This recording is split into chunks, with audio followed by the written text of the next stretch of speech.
Welcome to the Sound Live Sports Network and 3A high school football, 3A in the Wesco South Division in South Snohomish County, Division 1. And tonight it is the Edmonds Woodway Warriors and the Shorewood Thunderbirds taking the field, the second to last regular season game.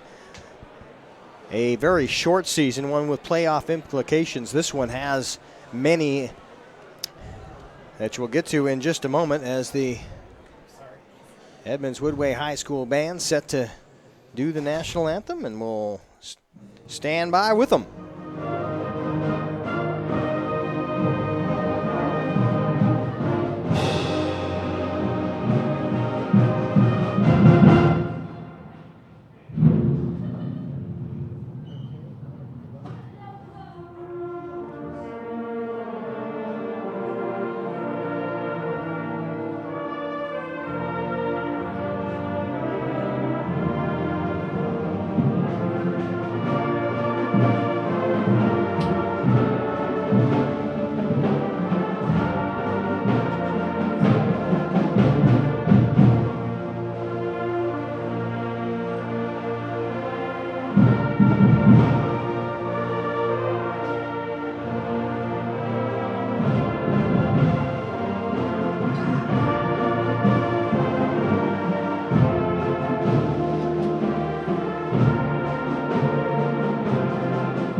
Edmonds Woodway High School band doing the honors tonight in the late one, 8 o'clock start. Already one on the turf here at Edmonds District Stadium in the books. That one, a Linwood win, 49-24 over the Mount Lake Terrace Hawks, pretty much eliminating Mount Lake Terrace from contention. And we bring in now my analyst, Scott Brudevold. Scott, did you expect the game ahead of us to go the way it did with Linwood getting the tilt? No, I thought Mount Lake Terrace was easily going to win that game. Linwood came out, and I got to watch a good portion of that game. Linwood was much more physical, and they ran the ball. Their quarterback had a heck of a night, over 240 yards rushing. Alton Hammond wearing number 5 for the Linwood Royals with 2 passes for TDs and 2 rushing touchdowns. And like Scott mentioned, they had 250 yards on the ground unofficially, so a big-time night. And our Adrenaline Sports player of the game in the game earlier. Let's turn back to the task at hand here. Edmonds Woodway right now, as things sit, locked in the top 3 of the Wesco 3A South Division. And they've got a opponent across the table from them in the Meadowdale Mavericks that kind of hold the tiebreaker should they go in next week, Edmonds Woodway, and lose to Glacier Peak. If they go in and win at Glacier Peak, they will take the number 1 spot. A win next week by Meadowdale, and Edmonds Woodway may find themselves in 3rd. So there's a lot of real estate between 1st and 3rd that it all unravels a week from tonight. Yeah, and the important thing for Edmonds Woodway tonight is they gotta really focus on winning this game, because Glacier Peak, obviously, they're thinking about that next week, but Shorewood's out, and Shorewood has nothing to lose. They haven't won a game this year in the league, and they haven't won a game at all. And they are going to come out and give it everything they got. And most of their games, they're real close, so they're just missing by a little bit. So any night could be their night, and the Warriors better be ready to go tonight. As Scott mentioned, Shorewood 0-6 overall, 0-4 in the Wesco 3A South. Edmonds Woodway 4-2 overall, 3-1 in the Wesco. And the Thunderbirds won the toss, but will defer to the second half, and therefore will kick things off. And taken in and up the middle of the field and cooking with a lot of running room ahead of him. Still on his feet is Nash. Actually, Abduli Jada. Jada with the kickoff return, takes it in, bobbles it initially at the 10-yard line, and then turns upfield and heads for dirt in the south end zone and comes up just short. The 5'11", 170-pound junior really turned on the Jets once he picked up that fumble. Went right up the middle of the field, got to the left hash light, looked real good. They will mark the football about the 25-yard line. We're still awaiting the official spot, and they'll put it down at the 27. So great field position to start this ball game off for the Warriors. Edmonds Woodway has their familiar receivers, Nash and David Woodard. On the far side in the backfield is Graydon Herron, the fullback, and Tyler Reinford, who drops the football and almost loses it. So as good as the tidings were on the kickoff, things go awry in the first snap from scrimmage. And there's a prime example of how the Warriors got to focus tonight. Little stuff like that. Right there, they lost about 8 yards on a pitch that Tyler probably will catch 9 out of 10 times. It just went through his hands, and the Thunderbirds tackled him for a loss. So 2nd down and 20 after the 10-yard loss. And now the man we have not mentioned so far is the quarterback in Isaac Jackson. And Jackson now will spin, play action, fake, looks downfield and has a man underneath. Barely caught the ball. That one looked questionable and finally waved off, and I think that's the right call, Scott. Yeah, it looked like the ball was trapped. It bounced. It was a great effort by number 21, but Jalen Nash, but he didn't quite get it.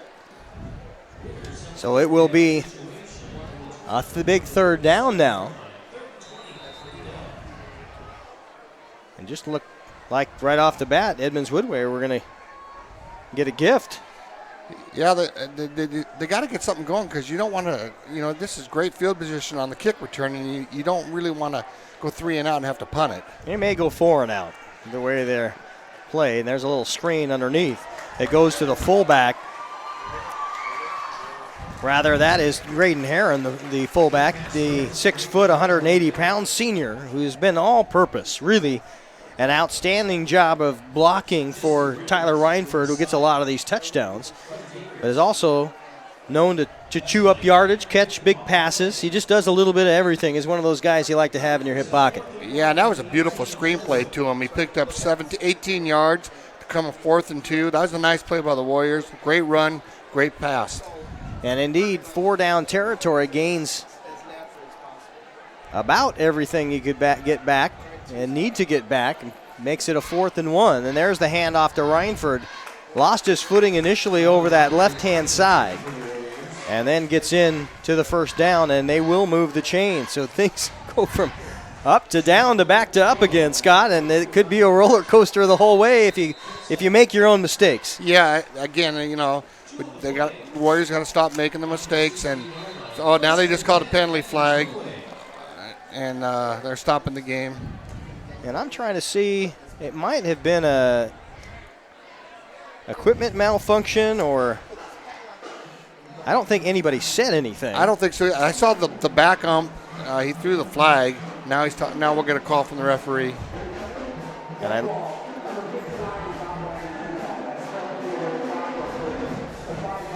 so an illegal headgear, I think, is what I heard, or a problem with the headgear. Right, number 59, Andrew Blair. And he ran off the field to get it fixed. So the junior, 270, 6'1", 270. That's a big offensive lineman that you need down there in the red zone on defense. If you're a Shorewood, you don't like to see him leaving the ball game right now. Not down in the red zone, no. So 1st down and 5 to go on the 11-yard line. The long pitch out to Reinford, spins in, gets near the 1st down marker at the 5. And that'll be the 5th play of the game. That was a real nice play by the Warriors. They just gave the ball to Tyler. He went right up the middle. He gained 5. And now we got, or maybe gained a little more than 5. And we got second in the yard. In a little ways, yeah. All started off by the Jada 64-yard kickoff return down near the goal line and in for the touchdown. And that's Ryan Ford again. Just took the ball over to the guard in the center, right up the middle, and the Warriors scored their first touchdown of the game. Do you think he gets tired of that? Not at all. In fact, he probably wants that ball every single play if they'll give it to him. 5 touchdowns against Mount Lake Terrace. Had a pile of them, 4, I believe, against Linwood. I'd have to go back and double check.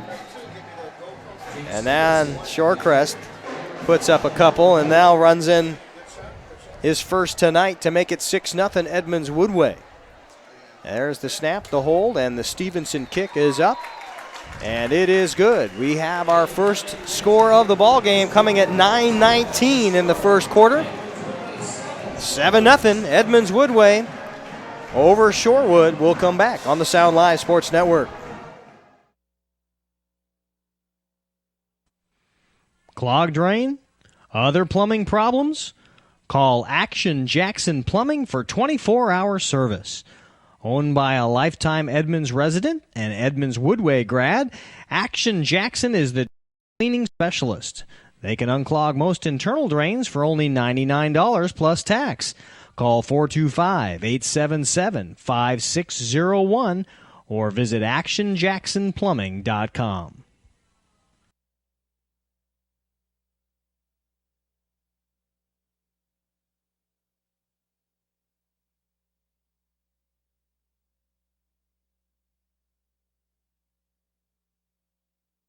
Seven-0 early score in the first drive of the ball game. Edmonds Woodway not having to go very far, Scott. 27 yards after you got 64 yards on the kickoff.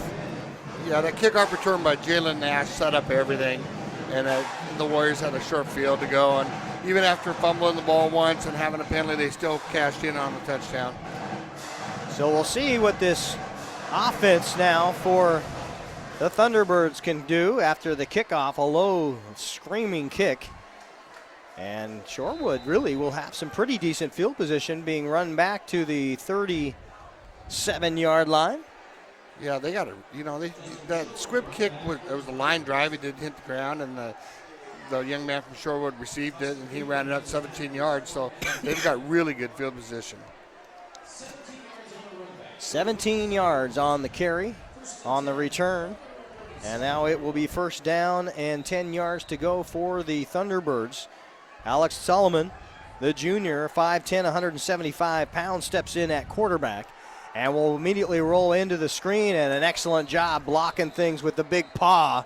Coming in, none other than the defensive end, Ali Gay. Yeah, and they're going to Shorewood's going to have to try to figure out a way to stop Ali Gay. Last week, Shorecrest tried everything, and they couldn't stop him. I mean, he's 6'5", and he's very quick, and he's very destructive.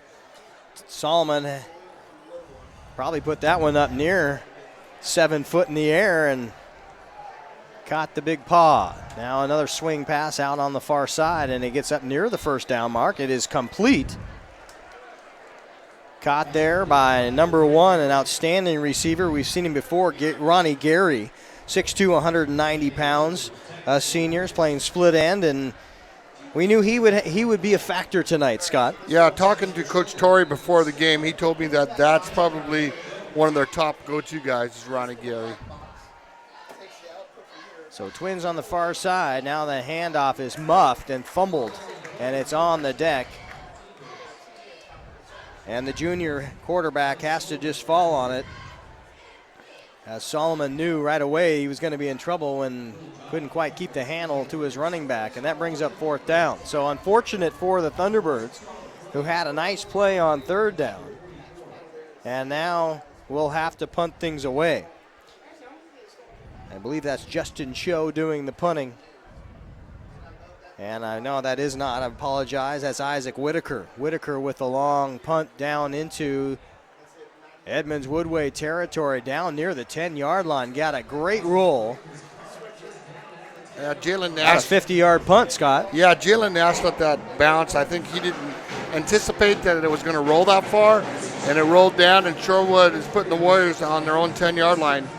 So they got first and goal, and they got 90 to go. A little different look than they got in their first drive. Edmonds Woodway starts deep in their own territory. And now under the huddle. Have 90 yards of field turf in front of them. High formation. Jackson with the rollout. Looks downfield, has some pressure, has a man open. Woodard with the catch at the 40-yard line. Now at midfield will reverse and try to shake off his defender. Finally is brought down near the 40-yard line after dancing for 10 yards. And Edmonds Woodway, just like that, inside Shorewood territory. That was a beautiful ball thrown by Jackson. Woodard had a nice run. He ran a beautiful route. Jackson threw a nice pass, and they picked up, 49 yards? 49 yards. Yeah, that was a nice play. So Woodson and Jackson connection, or Woodard, I'm sorry. Though a David Woodard catch. First down and 10 with the ball on the 41. And now here's the handoff interior to a smacking Graydon Aaron, who ends up losing the ball on some outstanding pressure. Shorewood recovered it. And a nice open field tackle.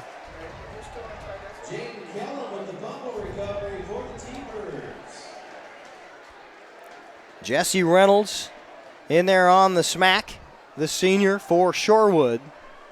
And with 7:48 to go, Edmonds Woodway looked like they were going right toward the end zone in a couple of plays. They're striking fast, but the fumble and the turnover make it Shorewood ball. Yeah, and that's the kind of thing that can give Shorewood momentum, because they were on their heels. E-Dub was going down the field, and then a fumble, and now Shorewood's got the ball on their own 29-yard line. First down and 10, 7:48 to go.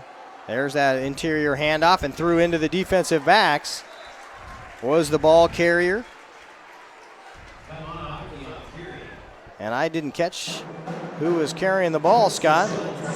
Aki. I'm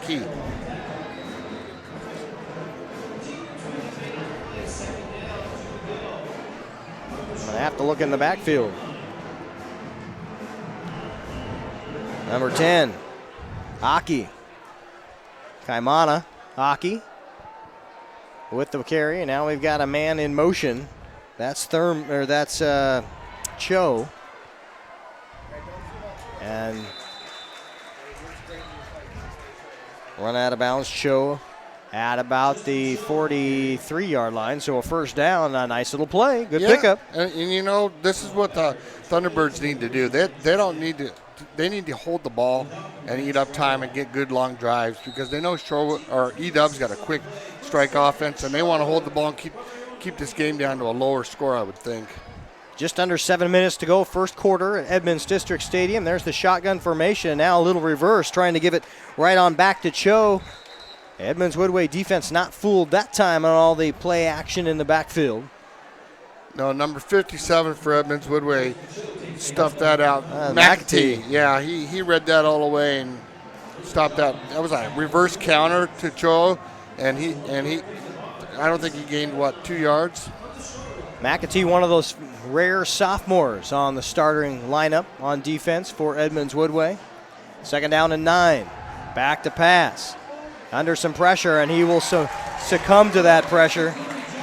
And Solomon just has to eat it, as he had the safety blitz, and Abdulli Jada was in there.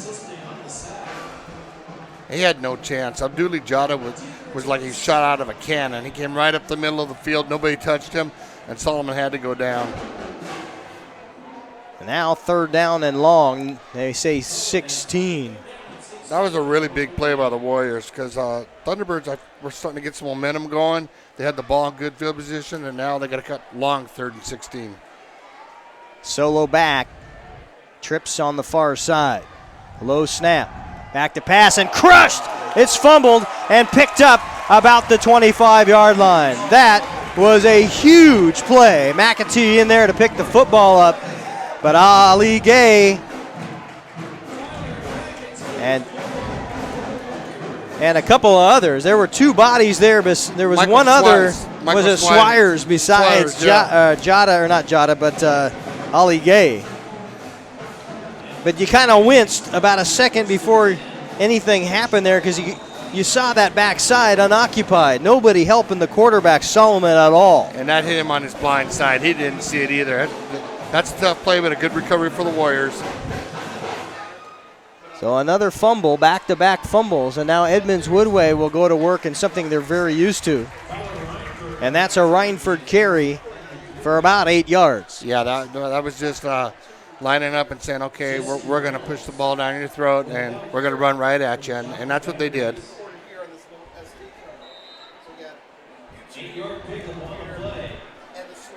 Near the 5-minute mark of the first quarter, Edmonds Woodway already scoring once on their first drive of the ball game, fumbling after a 49-yard connection on a pass play in their second. But certainly their offense is almost at will, grinding out yards. Stop and a throw, and expert defense by Shorewood. Great job by number 31, Jesse Reynolds, who's been in on that last tackle and now gets his credit for a pass defense. That was a beautiful play, brother. And the Thunderbirds had the whole play because Jackson rolled out to his left. He saw that there was nothing there, rolled back to his right, tried to hit Woodard across the end zone, and Jesse Reynolds made a beautiful tip and knocked the ball down. Third down, 2 yards to go for the Warriors. I formation with Heron and Rhineford. The Warriors jumped. And that'll make it a little more difficult third down. I love the ref mic, Scott. It's the second time we've had it. It makes our job so much easier up here. It sure does. I mean, it's really nice to be able to hear what they're doing. Matt Rutz, he jumped that time, and that kind of hurt the Warriors a little bit. So 3rd down and 7 after the penalty. And Edmonds Woodway will change formations and put trips, but they'll run interior. It's Heron down to the 12-yard line, maybe close to a first down. It won't matter, knowing the offense and how Coach Gradwell runs things, that if it's even 4th down, they're not putting it through the air. Yeah, he's in 4-down territory. In fact, he doesn't even have the kicking team on the field. He's got number ones out there. Now I think we're going to get a measurement, Keith. And I believe you are also. And now everybody will. Well, they made the signal, Scott. I saw first down, and that's what the stadium announcer is calling also, and now they're moving the chains. So, indeed, it is Edmonds Woodway with the 1st and 10. They still are outside the 10, so it'll be not a goal to go, but 1st and 10 on the 13 with 4:22 remaining first quarter. Heron just to the left of Jackson in the shotgun formation. Trips on the far side. Jackson with a quarterback sneak. He'll take it himself. He'll go left down to the 1. Almost in. Got a second effort. And Jackson on the carry, and he didn't hesitate. That was a design play, not a broken one. He went right for that left pylon in the end zone. Yeah, and he had great blocking from his receivers on that, and which is important on that quarterback keeper because he went around his left side strong, and they gave him a nice pathway to run. Woodard, the bigger receiver, the biggest receiver on that side. Now the handoff straight ahead and waltzing easily into the end zone. Tyler Rhineford, a 4-yard touchdown run. Yeah, he didn't even get touched on that play. And what that shows me is that the Edmonds Woodway linemen, like they did last week, are opening up the holes because he walked on in there. And I more and more I watch Edmonds Woodway play this year, I think their line doesn't get the press that everybody else does because I really think they're doing a heck of a good job. And that may just be wearing the lineman's code. They are a tight group, the workmen, the trenches, and Stevenson with the PAT. It is 14-0 Edmonds Woodway with 3:43 to go first quarter. We'll take a break on the Sound Live Sports Network. Edmonds Woodway with the early lead.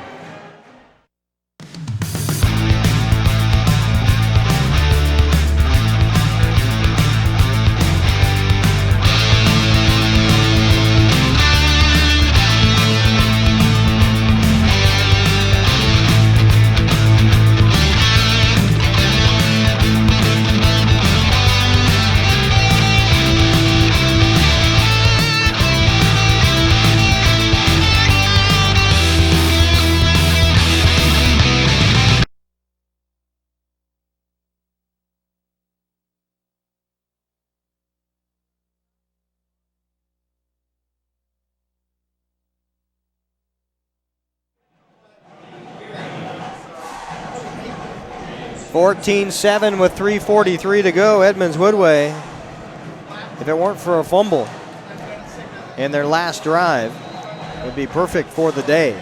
And you got to just wonder right now, I hate to say it, Scott, but Shorewood looking uphill at a giant. Yeah, Shorewood's got to get some momentum going. And now a run back after a short kick will put Shorewood at about the 24-yard line. So if you're the Shorewood coaches right now, you're hoping to just sustain a drive. Just get some momentum going, work the ball down the field, and show Edmonds Woodway that they're capable of putting the ball in the end zone. But they can't sit and try to get it all in one play. They got to do it methodically. Well, so far, in my opinion, Scott, your five-step drop isn't working. You're going to have to shorten that up. You're going to have to hit the short routes, the seams. And if you're going to run in the shotgun formation, there's a draw and a beauty. Out for the run to us, the 30-yard line, 35, picks up the first down. And that's exactly what you're going to have. And that was Mr. Choi, I believe. Aki again with the carry. And, that's what I'm talking about. They got to move. Obviously, they're deep passes. They don't have time, so they're going to have to move the ball with the tailback going up the middle. No huddle offense. They put Aki right behind Solomon. He'll get the carry again. Almost tripped up, but blitzing on the play for Edmonds Woodway is Abdulli Jada once again. And Jada's had some great success on that safety blitz. And I think till Shorewood can prove that they can pass the ball successfully deep, Jada's just going to keep coming all night long because he can kind of cheat. And Jada now almost playing the extra linebacker. They're only using Max Gradwell, number 14, as the free safety. There's some tricking really no Edmonds Woodway green jerseys as they give the ball to Cho. And it's Gradwell who comes out of that free safety spot to help make the stop. Yeah. So they're putting everybody forward for Edmonds Woodway. Yeah, they're going to right now. They have 10 on the line, and until Shorewood can prove that they can get over the top of their line, they're going to keep doing it. They're challenging Shorewood right now. 3rd down and 14 after the loss. 2:20 to go first quarter. Aki in the backfield. And now the pass. Solomon looks to his left, has nowhere to go, and he still has nowhere to go. Ball comes out, scooped up, and into the end zone. Abdulli Jada with the score. Edmond Woodway pouring it on. Yeah, now they just threw a flag on Edmonds Woodway because Abdulli Jada, after he scored, threw the ball. And so the referee just celebration. Yeah, celebration flag. It'll probably be put on the kickoff. But, he just made a heck of a play there. He tackled the quarterback, then he stripped the ball, then he picked up the ball, and he ran it in for a touchdown. That was all him. And he caused 2 fumbles now. Yeah. That's his second one that he stripped. Yeah. So Jada right now playing absolutely a specialty position. Allowed to blitz on almost every play, coming out of his strong safety spot. It allows the linebackers a lot more freedom, knowing that he's in there pushing pressure on the quarterback.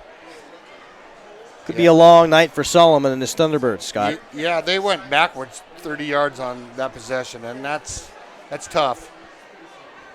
That's tough. Now the Thunderbirds are getting set up for their PAT. And I think they are going to, the penalty they're going to use on the kickoff. So they'll probably, instead of kicking it from the 35, the Warriors will have to kick it from the 20. Which right now. 2:05 to go. And Jake Stevenson will attempt the PAT. And now it's a timeout on the field. Cameron Krall, the backup quarterback, does the holding, and now they'll exchange players. It looks like Graydon Heron is coming in and getting Spencer Schultz, who ran in at the last minute. So obviously some difficulty in personnel there, trying to get the right bodies. Well, what happened was the Warriors only had 10 guys on the PAT out there. And so then Reinford came in late, and that's when Coach Gradwell, when he saw him run in, I don't think Tyler Reinford was out there because he was on the sidelines. Oh, you mean Spencer Schultz? 27. Or Reinford too, okay. Yeah, and so they had 10 guys, and Coach Gradwell, instead of making them move the back, he just took a timeout. With a 20-0 lead in the first quarter, you can do. You're a little more flexible. So we'll stay here on the Sound Live Sports Network.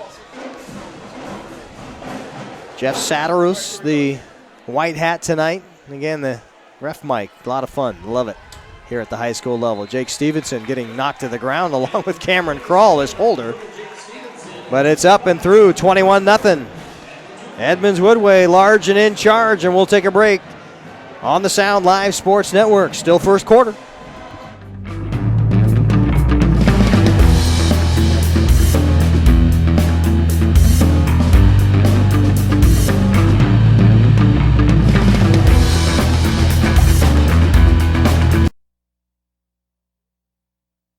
Hey sports fans, do you want to know when and where your favorite teams in the West Coast Conference are playing? The game last night and what the current standings are? Well, it's easy to find out on westcoathletics.com. The information is entered by athletic directors and coaches, making westcoathletics.com the place to view photos for all and all the sports in the West Coast Conference. Follow us on Twitter and Facebook. West Coast Conference. Penalty enforced on the kickoff, which means that Jake Stevenson will be kicking from his own 25-yard line. 2 deep for the Thunderbirds. It's Aki and also the receiver, Ronnie Gary. And it'll go short and right at the boots of Cho. And Cho now will flip it back to Gary. Gary will lower his shoulder and pick up maybe 2 yards, and the ball comes loose near the sideline. I think it got out of bounds, Scott. A great job in pursuit by Edmonds Woodway. And I saw number 19 out there. Anthony Limode? Oh, Lindemood. Lindemood. Yeah, the Lindemood, one of those left cornerback on the starting defense. You see him out there. Lindemood, I believe one of the gunners on that and he stripped the ball. teams. He got right down there, and it was going to be another one of those tough calls if you got to walk back to the Shorewood sideline with their third giveaway. Instead, they'll pitch it out, lost for a second. Penalty flags will fly, and a loss of yardage after James Bender, the tight end, wide receiver. And Coach Torrey told me before the game that they are really trying to work on getting James Bender the ball. He says he's one of his best runners, and as the season goes on, he's been running harder, and so they'd like to see him touch the ball more often. 5'11", 155 pounds, as the penalty is illegal formation, as Shorewood only putting 6 men on the line of scrimmage. Right, they had 5 guys on the back. And they actually lucked out because the loss of yardage was put the ball about the same place had the play stood, but you gain the down back, probably more valuable. It sure does. And now they're run straight ahead, still on his feet, is Aki once again, and the ball fumbled loose, and it's on the turf. Edmonds Woodway wrestling for it. And now both players trying to get up, and Edmonds Woodway trying to get each other off the pile, trying to help each other out, not do something crazy. And that's, you mentioned it in the break, Scott. Edmonds Woodway right now with a 21-0 lead. 2 things: don't get hurt, and don't make stupid penalties that kind of trickle in to next week where you have to play almost a perfect ball game. Right. I mean, next week they're playing Glacier Peak. They should use this, I mean, almost like a tune-up. I mean, get everything in line, get everybody crisp. There's Solomon back to throw, has a receiver open, caught at the midfield, still on his feet, still running. It's Cole Hunt. Hunt with a beautiful move in open field. Actually, that is Cole Hunt. Yeah, it is Hunt. Yeah.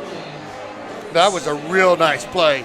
He ran a skinny post. Solomon delivered the ball right on the money. Cole Hunt caught the ball, took it up the field, and that was by far the best play of the night for the Thunderbirds. First down and 10, ball on the 37-yard line. There's the handoff right ahead. Aki short and driven back. And again, Jota right there as one of the mainstays. He almost looks like he's playing front 4 now. So he's moved from safety to a pseudo linebacker to defensive end, Scott. Yeah, he's up right on the line of scrimmage, and the Thunderbirds aren't able to block him because they're working on the Warriors D-line linebackers, and he's just busting through the holes. Jada now, here he comes on that left-hand side, and we've got penalty markers. Yep. And it looked like somebody was in the neutral zone to me. We'll see what the call ends up becoming.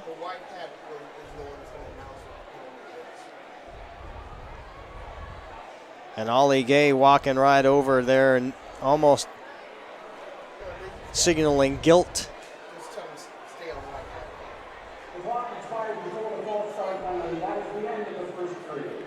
So they will not throw the penalty because and lucky for Edmonds Woodway, that was false start, I guess is what he said. Yeah, but the quarter ends. The clock ends up at 0 before the snap of the football. They did not get it off, and that will be the end of one. So we wrap it up 21-0.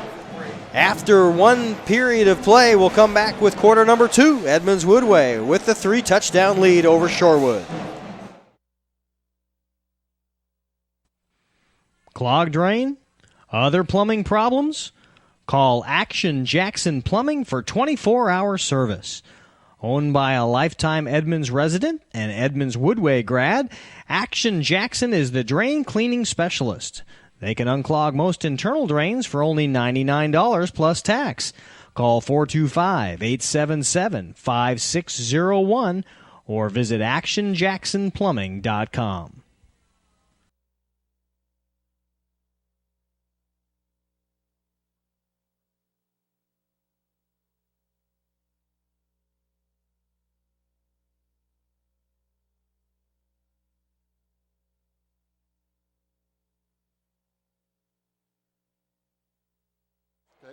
Fresh 12 on the clock. Back to pass is Solomon. He squirts loose, gets through a collapsed pocket and picks up 4 yards, and a great job of pulling it down. The intended receiver, his first look, Scott, was well covered like a blanket on that far sideline, so he had to pull it down and managed to get 4 or 5 yards out of the play. Yeah, that was all him because the secondary had all his receivers covered, and he willed himself right up the middle for those 5-yard gains.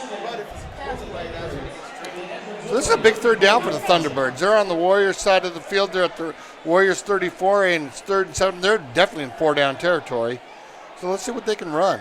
Gary on the near side is one of the receivers. Now they'll put a couple of men in motion, Cho and Bender. Solo setback. There's the handoff straight ahead. Penalty flag in the backfield as Aki hits a green wall. Well, they had 5 guys in the backfield again. And I think it was Bender that got off the line, and only one of them was supposed to be in motion. Right. Whether it was Cho or whether it was Bender, I'm not entirely sure. I'm not either, but I know there was 2 guys in motion at once, which you can't do. So they'll decline the penalty is what it looks like, looking down at defensive captain Spencer Schultz.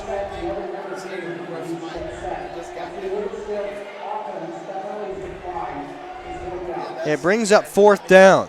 4th and 7. And now a big 4th down. And the Thunderbirds have no choice down 21-0 but to go for it. So let's see what they got to give us here. Solo back. Solomon with the shotgun formation. We'll go back into a 5-step drop, and there it is, Ollie Gay. The penalty flag will fly after the sack. I wonder if he got a face mask there, Keith. And that could be a personal foul and automatic first down. We'll see how this one ends.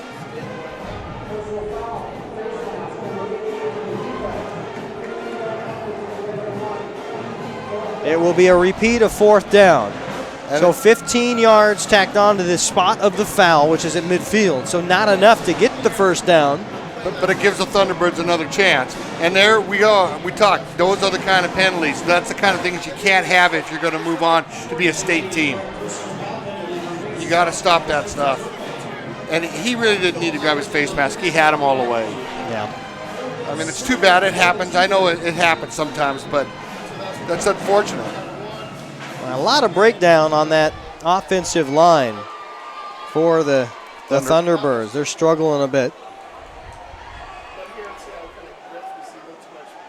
A lot of juniors in there, a couple of seniors.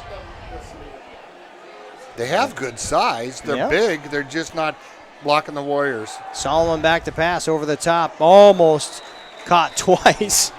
But I think both receivers, when the crossing, right about the time they were crossing en route, and the ball was right over the top of all of them, falls incomplete, and that will be a turnover on downs. Yeah, I don't know. I think that was to the gentleman that was farther in the backfield, but it was hard to tell. And to me, they both were looking like they were thinking the Warrior defender was right there, too, because they had the big eyes. And heard footsteps. They heard footsteps, yeah. So Edmonds Woodway will take over on their own 34-yard line. First down and 10. And now we've got a stoppage of play. Shorewood would like to take a timeout. So we'll take a timeout ourselves here on the Sound Live Sports Network. 10:24 to go in the first half. Edmonds Woodway on top 21-0 over Shorewood. We'll be back.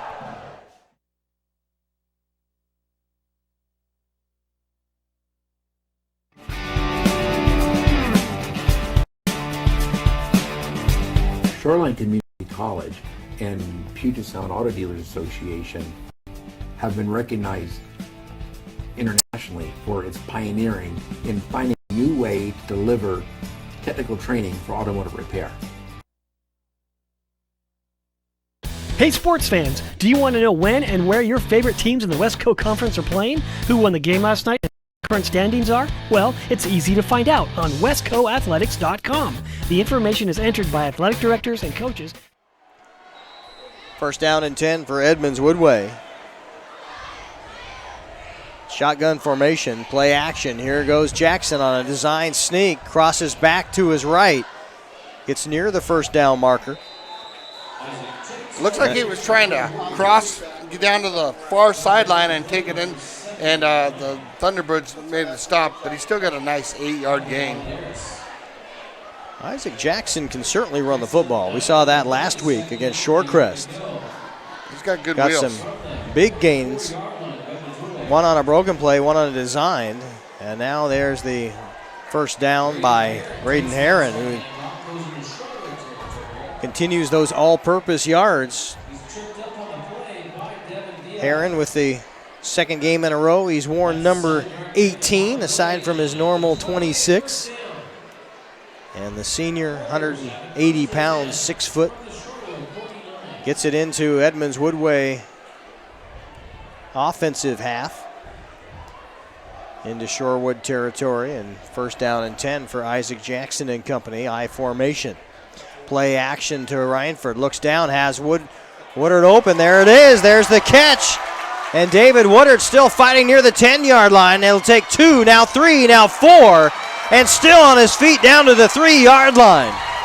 4 Thunderbirds have to pile on to get David Woodard. And E-Dub with another big hookup between Jackson and Woodard. That's the second time we've seen that, and Woodard's speed and size certainly play a part. Yeah, he was just too big for the Thunderbird defenders there, and he got pushed him. He must have carried him 5-6 yards after they got on top of him. There's the handoff on the interior to Rhineford. Rhineford gets the ball. Sounds like they're giving 1-yard line. Rhineford looking to put another tally in the touchdown.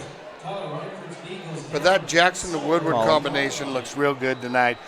They're basically running the same route every time, and Woodward's, his man is not staying with him, and Jackson's putting the ball exactly where he has to. Well, the safeties are certainly on the back pedal there as Rhineford easily for a 1-yard touchdown. Edmonds Woodway. That didn't take long. And it seems very familiar. A long, big play by Isaac Jackson to David Woodard. And then cleaning up at the end is your big man running back, Tyler Rhineford. And again, he ran in without even being touched. So that tells me is, besides him running hard and strong, the Edmonds Woodway line is opening up a real nice hole for him. Here's the snap, the hold, and the kick. It is up through and good. And it is 28-0. Edmonds Woodway over Shorewood. Sound Live Sports Network carrying on in about the 8:30 mark of the second quarter. We'll be back in a moment.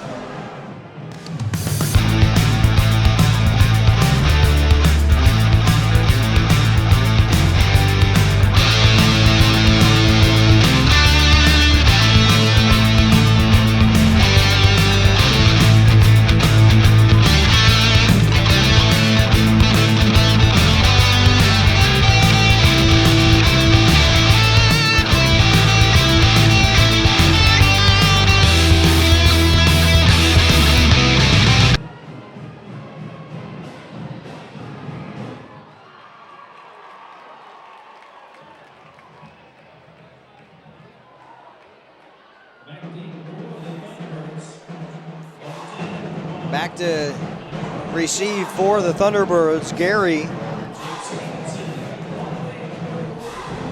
And the running back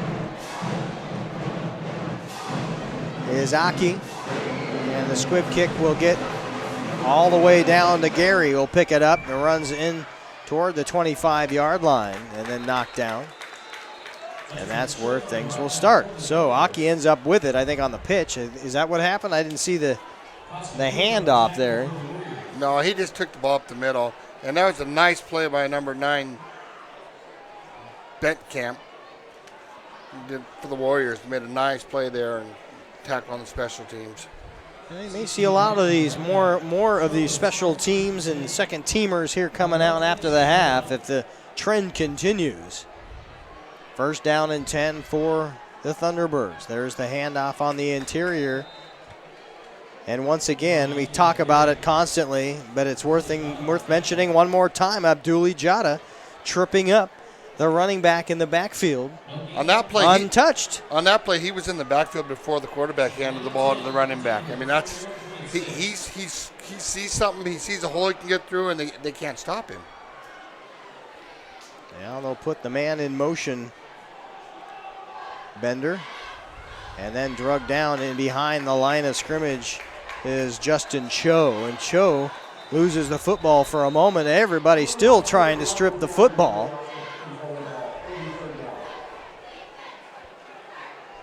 Max Gradwall getting in on the action, the free safety coming in now that he really doesn't have a safety mate anymore. No, and Spencer Schultz was in on that play, and with Spencer's speed and quickness, he's almost like having another safety, but he's playing linebacker, and he was over there on that play too. The speed of the Warriors is really evident in this game. Devin Diaz now the back in the backfield, caught a complete pass near the 30-yard line. A nice little swing out play, caught there by Coyle Hutt, who's only, his second reception. The first one, a big play. They got Shorewood down inside Edmonds Woodway territory. That time about a 6-yard, actually about an 8-yard pickup. It'll be fourth down and 4. That was a great play by Max Gradwell too. Came from a safety position and made a nice tackle on that play.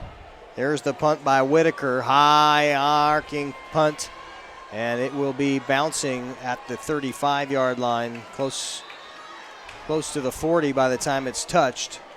And with 6:18 here in the second quarter, Edmonds Woodway will go to work on offense. The Edmonds Woodway offense, of course, David Woodard at one wide out. You've got Jalen Nash, the other one. But the guys in the middle are the ones doing the work. You got Matt Roots, Logan Lambert, Reed Friday, the center, our Adrenaline Player of the Week last week, for his help with the running game. Cameron Vogel, the junior. Looks like Ian Whalen is playing tight end. And now the handoff will go to the running back, the fullback, Graydon Herron. And I just like the way he runs. Yeah, he runs hard. Looks like he sprained it or got his ankle hurt a little bit. He's limping, and now he's going to come out of the game. Getting off under his own power. And now Jackson will take the play call in from the sidelines. Quarterback for Edmonds Woodway running to the sideline after every play. He's cramping. I'm sorry, Keith. Heron's cramping up.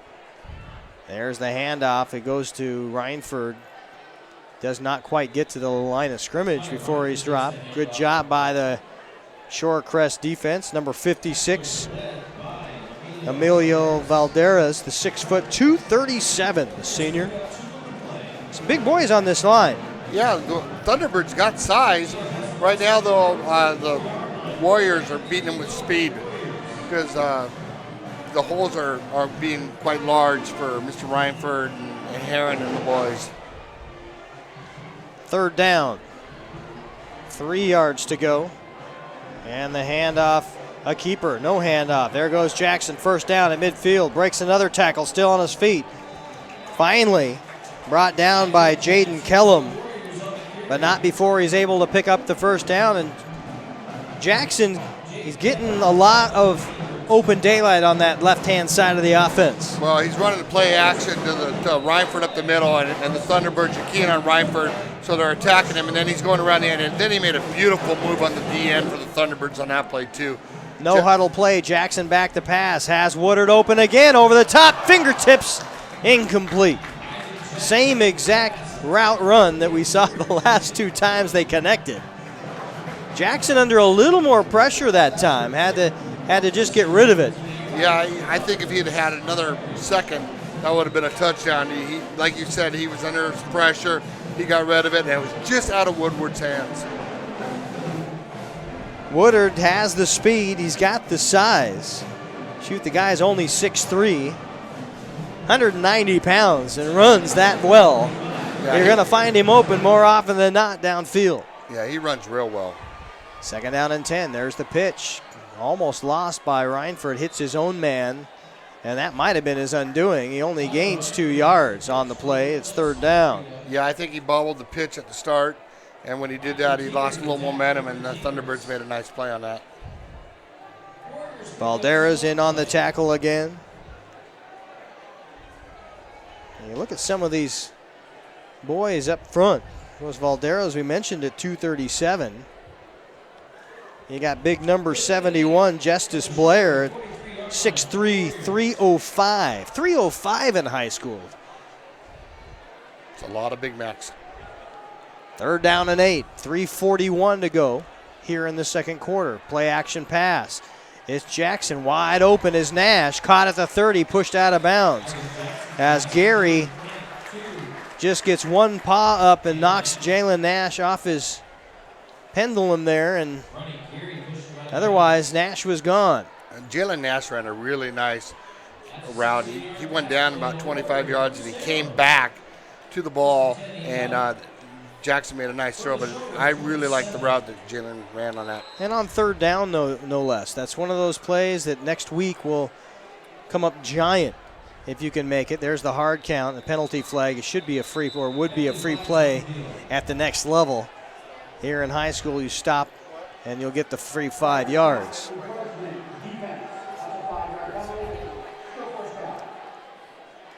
And the Thunderbirds, when you're down 28-0 and the Warriors are driving, you can't afford to make plays like that.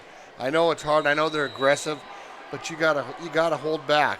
You can't give the Warriors free yardage. And watching a nice exchange on the sideline.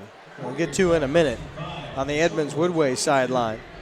Twins on the far side here as we start first down and 5 on the 22. Jackson goes under center, spins, and will pass the ball now over the top. Whitson, the intended receiver, was mauled, and that will be pass interference. Yeah, the Thunderbird safety had both hands right in front of Reed Whitson's eyes. He could even see the ball, and they're going to call interference on that anytime. Reed Whitson, the tight end. We haven't mentioned his name yet tonight. Well, Whitson, a 5'11 senior, 185 pounds. And going back to the story here on the sidelines, you watch the quarterback interchange between the coach and the quarterback. Of course, we mentioned Jackson coming all the way to the sideline each and every play. But also meeting them wherever they are is the backup quarterback, Cameron Krall. and he's got the all the plays written out on that wristband. And then he'll go back once the play is called and talk to the JV coach and talk about what that would mean if he was the quarterback. And that's happening in at least the last 4 drives. Penalty flag is a nice run by Reinford. Gets down near the goal line. I think we got encroachment again on the Thunderbirds. I think the Warriors will decline and take the play. But if you're a backup, especially in a game like this where the chances are better than nothing you're going to get in, what a great way to kind of get your mindset, figure out who you are, what your teammates are doing, and how you can get involved. It's a great move. And, you know, in this game of all sports, you're one play away. You got to be ready to go mentally and physically. So that will go against the Warriors for illegal motion. And so instead of being on the 1, Edmonds Woodway backs it up to the 15 with 3:04 to go here, second quarter. Under center is Jackson. He'll hand the ball off to Reinford. This time on the right-hand side, gets past the 10-yard line, backpedaling down to the 9.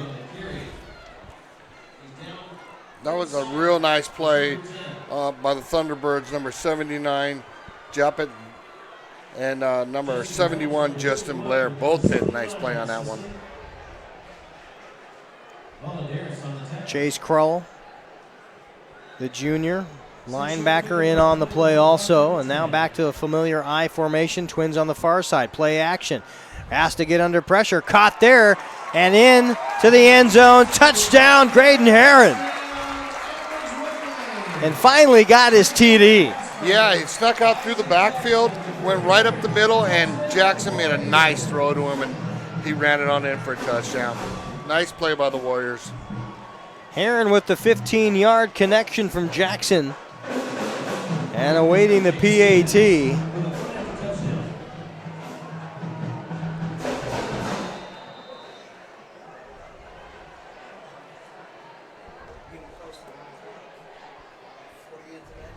This one may take a completely different look as personnel in the second half, Scott. That one blocked. Stevenson tried to get it up over the top of number 45, Chase Crowell. And the big defensive end just goes busting through. Yeah, he got through on that one and put his hands up and made a nice block. And, you know, the Thunderbirds got to take that as a win. They need something to get the momentum going. And, you know, they blocked the PAT. I know it sounds petty, but, hey, it's a start. Now they got to roll. They got to roll. So a 63-yard drive capped by the Herron 15-yard TD catch from Jackson.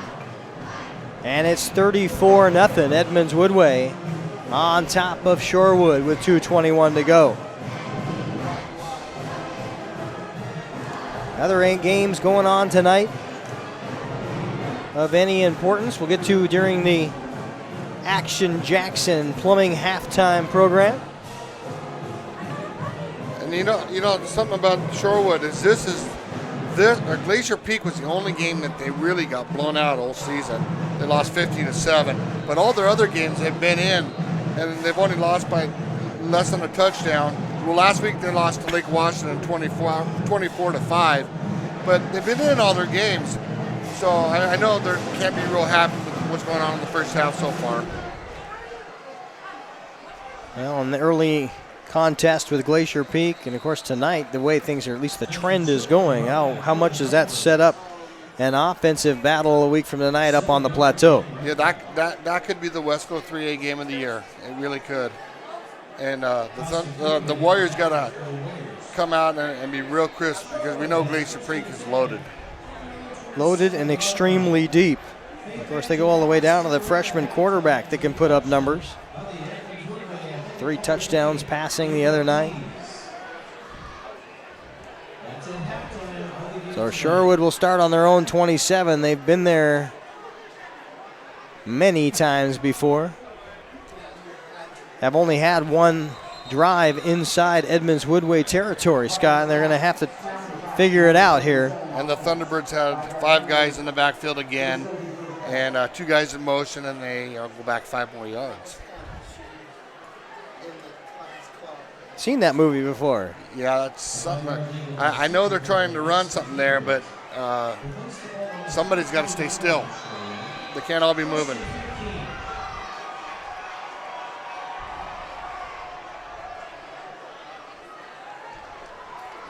.206 to go. Solomon now back to pass, has time, and he'll get the man underneath. It's Ronnie Gary with the catch. Outstanding job. If you are a high school receiver, that's exactly how you play that position. That was an outstanding catch. He went up for it, got it at the height of the ball, the Warrior guy had him kind of boxed out and brought it down. It was a real nice play by number 1, Ronnie Gary, for the Thunderbirds.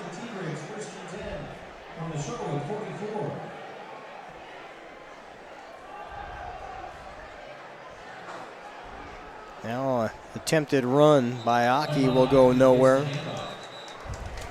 With 1:40, the clock will continue, and at this point in time, if you're... The Thunderbirds got to try to get down and get some points for the half. I mean, they got to do everything they can. They lost 2 on that play, but they get 30 yards, they might be in field goal range. Clock down to 1:15. Solomon now will put Cho in motion. And now we'll go back to pass. There's the drop, the long throw. And Hutt is underneath and in and out of the hands of the intended receiver and the defensive back. Noah Becker, the sophomore cornerback, in on the action. A good job of pursuit. He had that covered the whole way. In fact, the Thunderbird receiver turned into the defender on that play because Becker would have took it if he didn't block him out. Becker leads, as a sophomore, leads this Warrior squad in interceptions. One of 2 starting sophomores. As Bender goes in motion, there's the pass over the middle. It's caught. Gary, another great job, gets the extra effort, will get him the first down and out of bounds. 2 smart plays in one, back-to-back by the wide receiver, Ronnie Gary. Yeah, he worked really hard to get the extra yard after catch, and then he went out of bounds to stop the clock. 57 seconds left in the half. That was a really, really outstanding play by Mr. Gary. 57 seconds left in the second quarter, and driving now is the Thunderbirds of Shorewood. Let's get the school right. They put Bender in motion. Handoff straight ahead. Aki bounces out of the pile. Now we'll have some running room. Finally squirts loose. Has some daylight. Finally drugged down at the 28-yard line by Xander Hall Spikuza, the offensive line or outside linebacker. And the T-Birds have got something cooking for head coach Brandon Torrey. Aki ran real hard on that play. He got hit a couple times, kept the legs moving, and got an extra 20 yards. And now running right back in the same exact hole that he had earlier, down to the 20-yard lines. And finally, Coach Torrey will have to stop the clock with 30 seconds remaining in the half. And this is what I was talking about. The Thunderbirds are having a drive. They need to get some momentum going. They've taken the ball down, and they got to get some points. And the Coach Torrey called timeout, and they wanted to make sure that he gets the play right. This is by far the most impressive drive of the half. And you've done it for some of the names that you knew you needed to use. Of course, Aki doing the lion's share of the running. Has finally gotten a couple of big blocks up front that he needed to get loose and bounce out of the pile. And then also you've got the man you just talked about, Ronnie Gary, and that senior wide receiver, everything is advertised. Yeah, he's a hard-nosed player, great run after catch, goes up and gets the ball, and he's fighting hard. You know, he can put his head down a little bit. He's down on a team that hasn't won a game all year. He's down 34-0, but he's got his head up. He's fighting for everything he can get, and it's really nice to see him work as hard as he's working. And looking down at the field here, getting ready to go on at halftime, the inductees of the Edmonds Woodway Hall of Fame, the inaugural season that we've had. They had their banquet a lot of guys. Night, right? Yep, Thursday night. Yeah. Of course, we had EW athletic director for and someone who's very passionate about the. Angie was up here talking. Angie McGuire talking about the. Now on that play right there, the quarterback threw it to Gary, but he was triple covered, and luckily he threw it over his head. If not, the Warriors would have intercepted that ball. You can't force it into. If you're the Thunderbirds, you can't force it in for triple coverage. You gotta look somewhere else. If you're looking for the field goal, you probably had one to burn with third down. You probably have another one to try to get it in the end zone, but you're only 3 yards out for the first down. The problem is the clock, 26 seconds. Right. You're going to have to get probably half of it here if you're going to think you're going to go for the touchdown. Now back to pass as Solomon has some pursuit, steps up into the pocket, still on the run, and drug down behind the line. That will hurt you with 19 seconds to go. One timeout remaining, and that probably takes you out of high school football field goal range, I would think, Scott. I think so, too, because you're looking right there. You're looking right now for the Thunderbirds to kick a field goal. It's a 47-yarder. And that's a long kick. That's a long kick at the college level. And I just don't think they got the kicker for that. So they're going to have to go for it on 4th and 13. And with 16 seconds left on the clock. So they probably got one play left, maybe two. It just depends. They got to get 16 yards, so we'll see what Coach Torrey comes up with right here. Senior quarterback Aaron Nakamura, I believe with a knee injury. ACL, like the coach told me. Yeah, he's out for the year. And that's hard luck, especially if you're a senior in your last couple of games. And, the junior quarterback coming up, might be one of those situations where he's able to throw the ball away and not take the long sack. Right. Hard to say. We're not down there, don't have those eyes. And on hindsight, that's what he should have done, throw the ball away, and because he lost, 14 yards on that play. Right. Nonetheless, 4th and 13 with the ball on the 31. 3 receivers. They'll put the man in motion. Back to pass to Solomon under pressure over the top. Gary diving with the catch and the first down. That's a huge play. And now you've got to hustle with 9 seconds to go. You stop the clock to move the sticks. I think you spike it as soon as they start the clock, and then you get your field goal team out there and try to kick a field goal. You got to wait for the chains to move, and then the referee's going to start the clock. Solomon has quickly got everybody ready to go. They hike the ball and drop it. There's your spike with 6 seconds left in the first half. Now, Coach Torrey looks like he wants a touchdown, which I can understand. Maybe he doesn't feel his kicker's he's still not been in the range for his field goal kicker. Clock stopped at 6. So you probably got one play. You got one play. Yep. 16-yard line. You've got to get it into the end zone 16 yards from the line of scrimmage to try to dent this 34-0 lead if your Shorewood has done well on this drive. And now the pass over the middle, picked off and heading the other way to the 30 and down there, and the drive and half will end.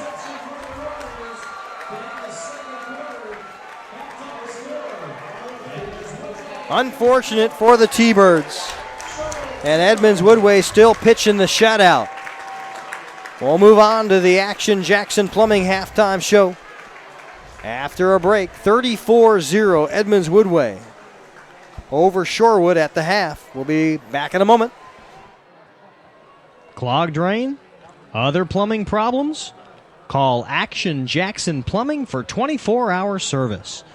Owned by a lifetime Edmonds resident and Edmonds Woodway grad, Action Jackson is the drain cleaning specialist.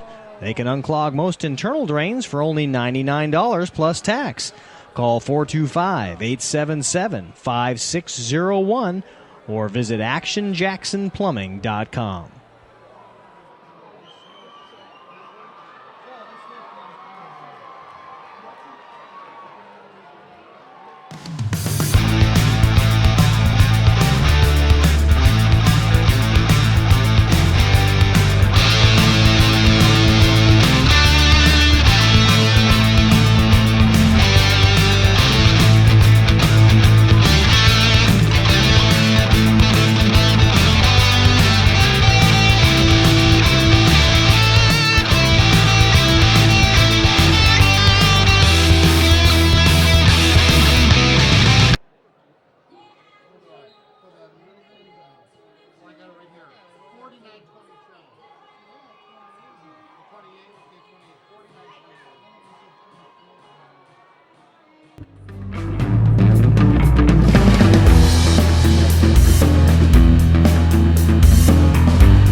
Welcome back to the Action Jackson Plumbing halftime program. Keith Neely, Scott Brudevold, high atop Edmonds District Stadium, and the home team, Edmonds Woodway Warriors, with a 34-0 lead over the visiting Shorewood Thunderbirds. And a game that, for Edmonds Woodway, a game you pretty much had to win in order to stay afloat at the top, the upper crust of the Wesco 3A.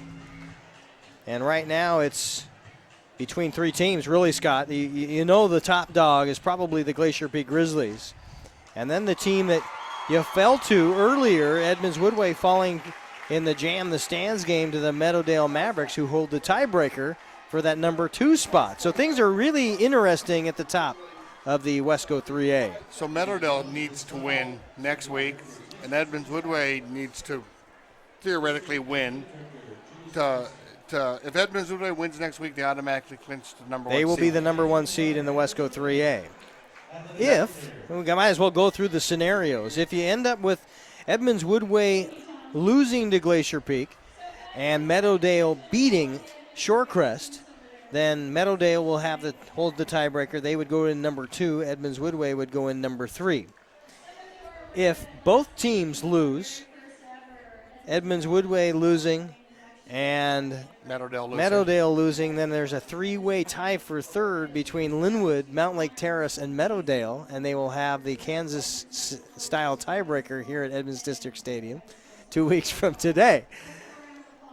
And now, as we mentioned, Athletic Director Angie McGuire introducing to the crowd the inaugural class of the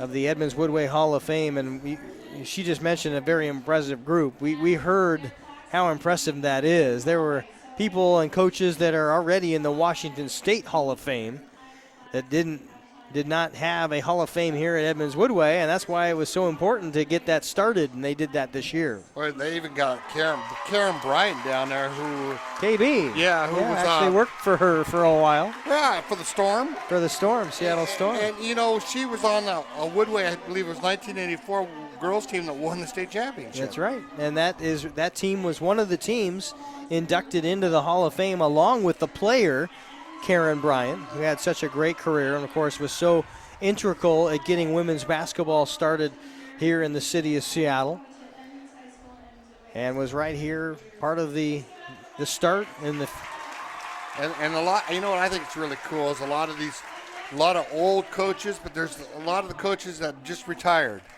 I just recognize the one coach, Mr. Pitts, that was the girls volleyball coach. Yeah, for the girls volleyball for years, and that's really cool. So a lot of family, a lot of culture, a lot of community represented in the folks that are down there on the track right now. Both Edmonds High School, Woodway High School, and Edmonds Woodway High School, going all the way back to the turn of the century for the most part. Well, that's Coach Dale Parker that they just introduced, I believe, and I played baseball against him when I went to Shorewood in 1980 and 81, and he was the coach of Edmonds, and he had a summer camp up in Canada every year, and I went up there and played there. I mean, he's been around a long time. He was a fantastic coach and a fantastic man. I got to know him, and he was quite a gentleman. Thursday night they started things off, and I forgot to ask Angie when we had her up here last week about what are the criteria. Obviously, pretty much these guys are all slam dunks. Your first year, you're going to get a lot of people you know are shoo-ins for that title, for the nomination. But after that, I'm curious. I'm curious what you have to have. You have to have state records? Do you have to have a state title? What exactly are the credentials for a Hall of Fame? I think I read where you got to be nominated. Right. And then once you're nominated, a committee is going to take a look at weigh it. Weigh what you had and what you did. See who can come in. And so, you could nominate, anybody can nominate anybody, but then the committee's going to make the final call on who gets in and who doesn't.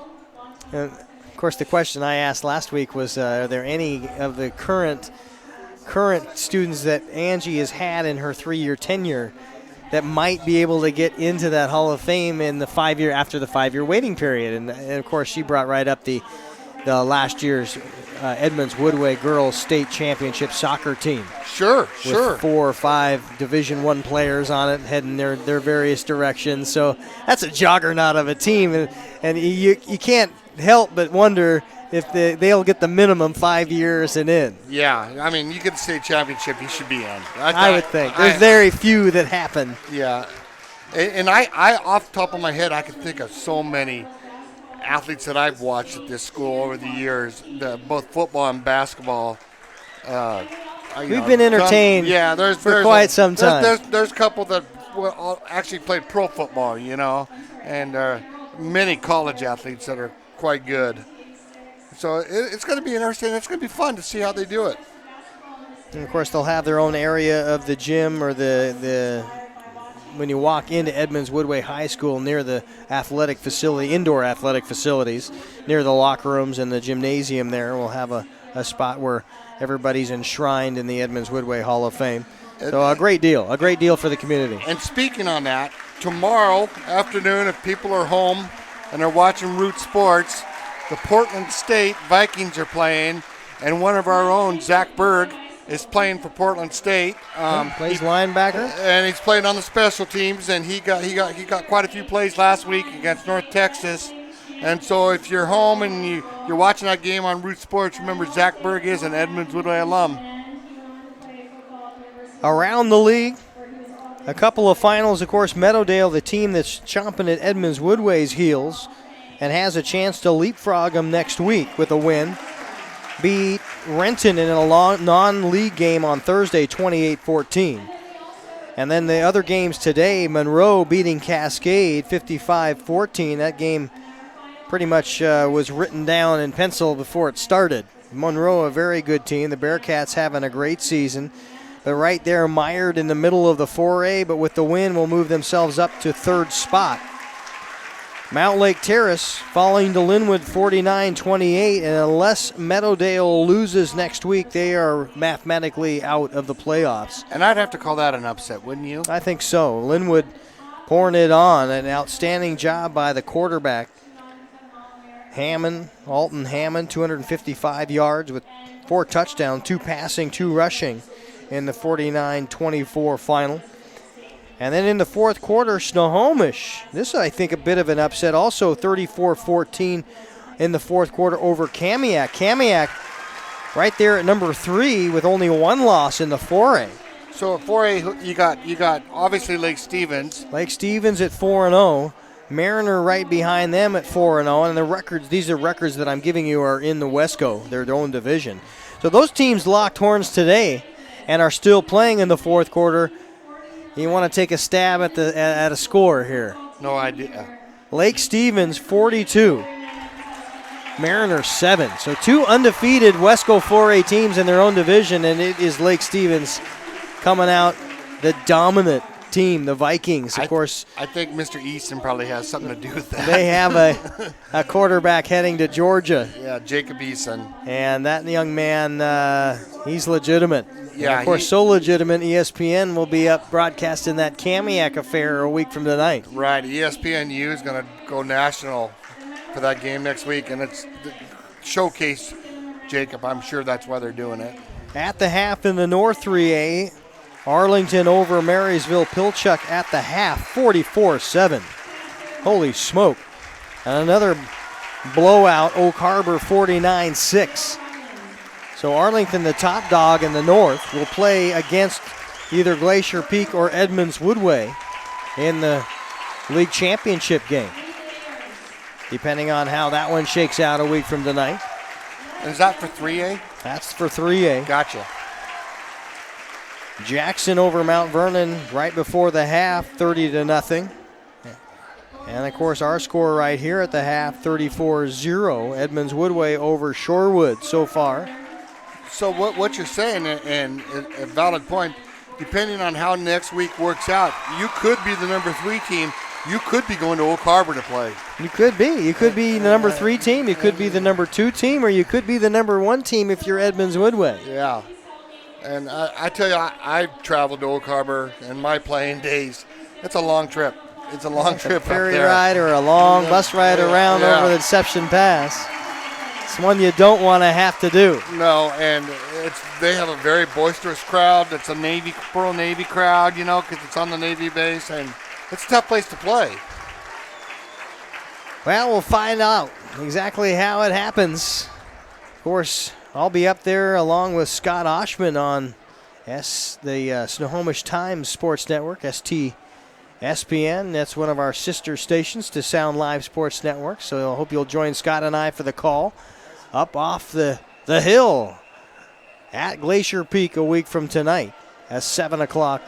First kick. That's going to be at Veterans Stadium, right? Oh, that's right, Veterans Stadium down in Snohomish. Yeah. That's right. Of course, all the Glacier Peak games, the Snohomish games played there. The practice facility up at Glacier Peak. And that's a beautiful stadium, too. If you're listening to this game and you're in the North End and you want to go watch a great high school football game, Snohomish Stadium, they redid it, and it's a fantastic stadium. Fantastic place to watch a high school football game.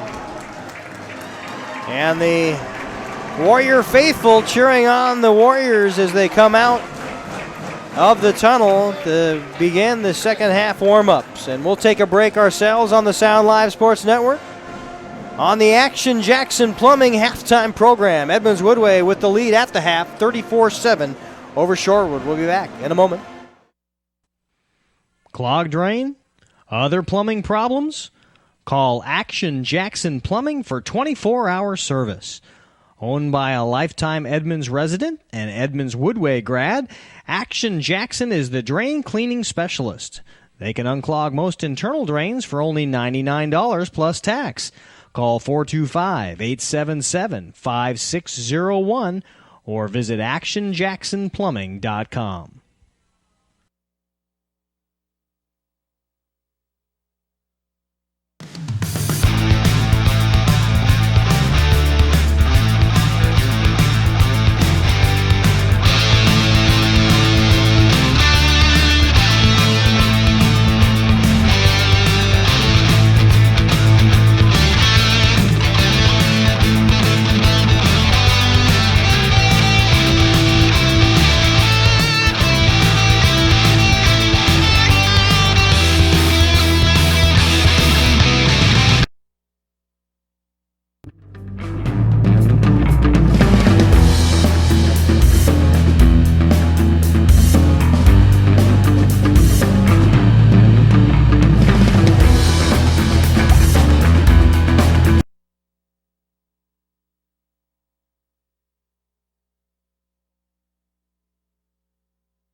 Back at the half, getting ready to start things off.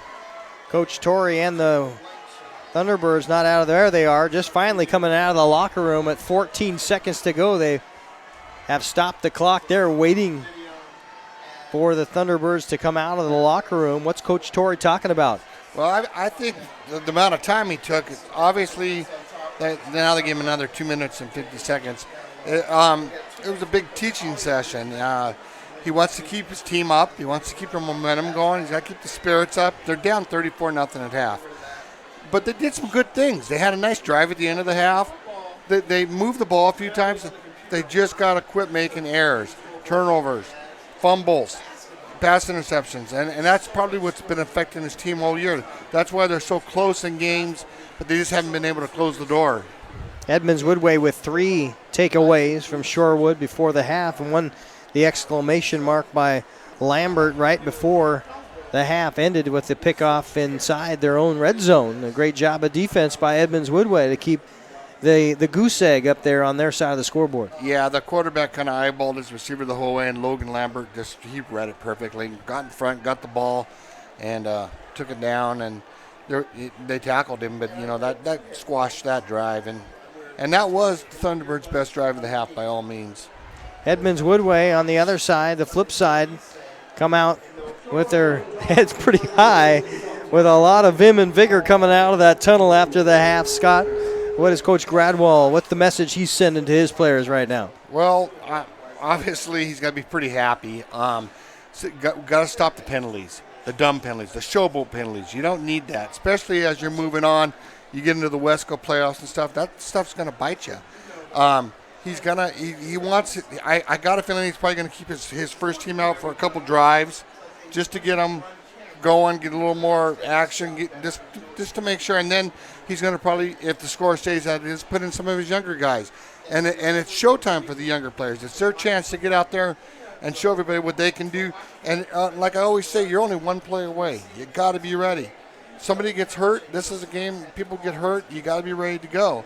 And that's the time you want to show your coach that, I'm the guy, coach, if somebody gets hurt.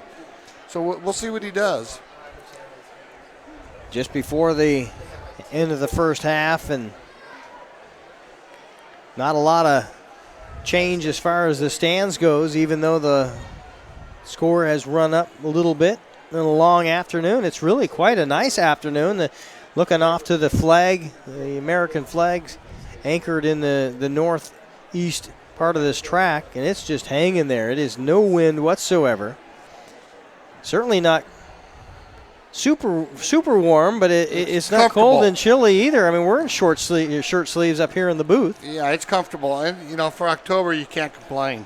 And that's got to be nice as far as trying to keep some of these injuries to a minimum on both sides of the field. Yeah, we saw one player cramp up for Edmonds Woodway. And, early in the season, you see quite a few players cramp up because of the heat. And now we just saw one player, and they took care of him. The Edmonds Woodway training staff, which is fantastic, got all over it and took care of him, and he came back from the game. And as a football player, you got to love this weather. It doesn't get any better. So a fresh 12 on the clock. Edmonds Woodway looks like they've got the kickoff team, the regular varsity kickoff team, ready to pounce. And if you remember correctly, Shorewood won the toss to start the ball game and have elected to defer. Yeah, they kind deferred. of questioned that early. If Yeah. you're on the road and at a bit of a disadvantage. The only thing I can come up with is Coach Torrey probably felt his defense was stronger than his offense, and he was hoping that maybe they could get field position and pounce on the Warriors early. But if you recall, the kickoff went back 60 yards, so it didn't work as planned. Right off the bat, Abduli Jada, 64-yard kickoff return. Put Edmonds Woodway in position to get their first score of the game, 7-0. Here's the low squib kick, picked up at the 25, now to the 30 and down. And at the 30 is where Shorewood will start 1st and 10. Shorewood will have the extra possession in the second half. And after the last drive, which ended badly but was not a bad drive at any stage, really, up until the interception. That was the best they moved the ball the whole first half. And so maybe they can build up that momentum and keep things going. Maybe they found something that works. We'll have to see. Starting 11, as best I can tell, for Shorewood. And now they'll put Cho in motion. Low snap. Solomon back to pass. Long throw. They're trying to find the main man in and out of the hands of Gary, the intended receiver. And Gary ended up on his back fighting with the defensive back for the football. It was up for grabs and still alive. Well, both of them have their bums on the turf. Yeah, I think Max Gradwell came over from his safety position and got a hand on it. 2nd down and 10. Ronnie Gary, the favored receiver so far, is lining up on the near side. Solo back is Aki, and he will get the handoff. Aki past the 30-yard line down to the 35 and then gains another 4 after that. Almost the first down. Aki, a 9-yard pickup to make it 3rd down and 1. So far, haven't seen anything necessarily crushing out of the Shorewood offense. They've obviously drawn some things up in the locker room and came out with a plan. Yeah, they're 3rd and 1. They got to be kind of happy with that. They need to get 1 first down at a time. Bender in motion, and the first down is gained. That was a real nice play. It's counter up the middle, And the guard pulled and opened up the hole, and they got a nice first down, and they're moving the ball. Aki again with the pickup, 6 yards. Will be first down and 10 at the 44. They started on their own 29-yard line, so we're already decent field position in 5 yards. There's Aki once again. This time hits the green wall of the interior lineman for Edmonds Woodway on defense. The Thunderbirds D-line played that, the Warriors D-line played that much better than they did the play before, and they just gain a 1. 10:17 to go, third quarter at Edmonds District Stadium. Keith Neely and Scott Brudevold on the Sound Live Sports Network. The second of a doubleheader, Edmonds Woodway and Shorewood. There's the Aki interior handoff once again. Got good room, got a good run, got the first down if the penalty flag on the field is not against the Shorewood T-Birds. And where that was thrown, I kind of think they're probably going to get the Thunderbirds for a hold. During the run, holding, offense, number 64. That's a 10-yard penalty from the spot and foul. There you go. There's your answer. And this is what the Thunderbirds can't afford. I mean, they're making a nice drive. They're moving the ball down the field, and then you get a penalty like this, and this could shut down the drive. I mean, this is exactly what Coach Torrey doesn't want. He's proud of the way that they're driving the ball, but the mistakes, and that's why a team doesn't win football games. Second down and 18 now. Long ways to go. Now they say 20-yard lines. The ball about the 24-yard line. Solomon bat to pass. They're looking for Gary. Gary will go up. Popped up and caught by the wrong team. Becker with it. 40, 30, and out of bounds. Fumbled again forward. And another flag on the field too, Keith. And a penalty flag down. Noah Becker with a pickoff, adding to his team-leading total. And I think that flag is going to be a block in the back by the Warriors on the interception. Of course, they will get to keep the football, but they will back it up. So another pick, the fourth turnover by the Thunderbirds.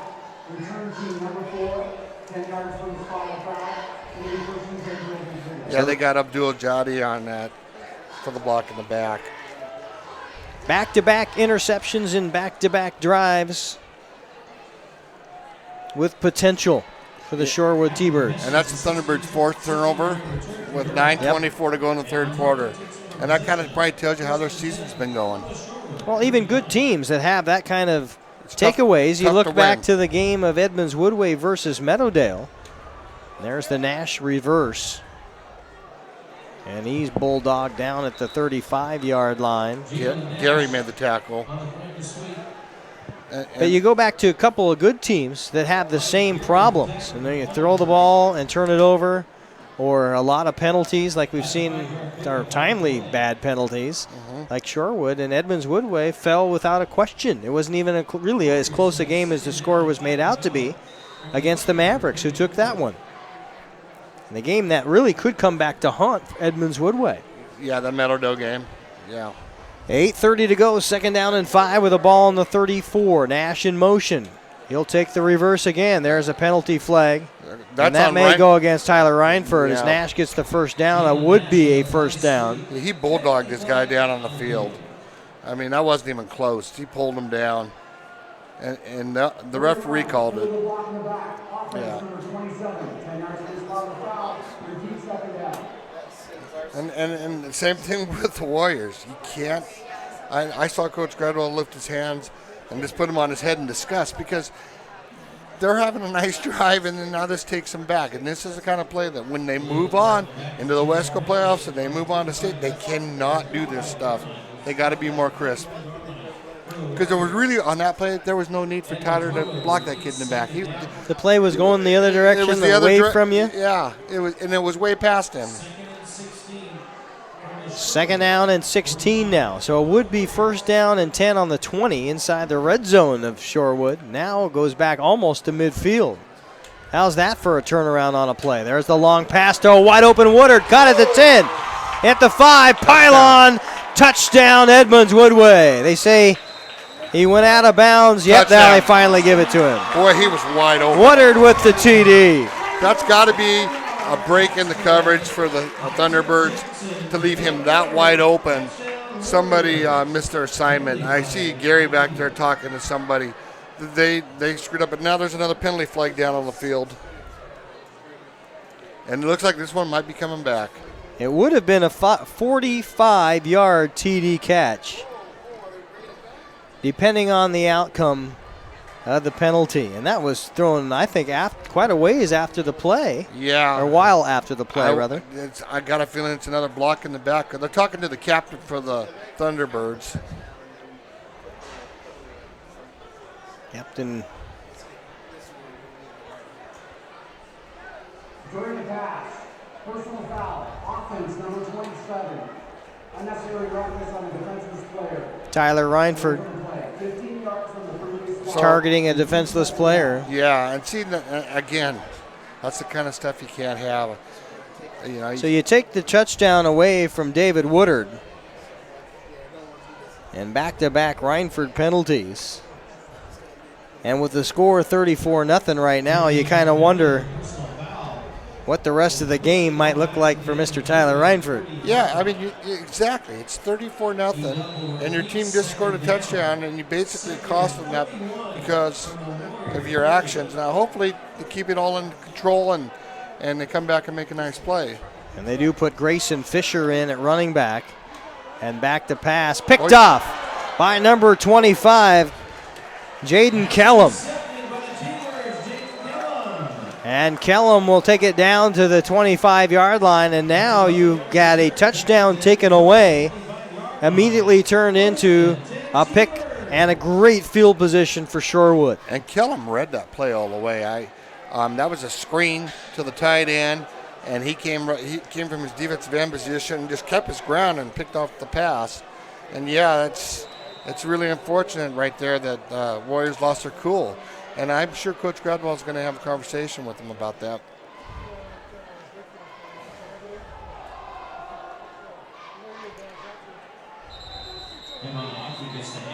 Aki with the carry is stood up about the line of scrimmage. Spencer Schultz on the tackle.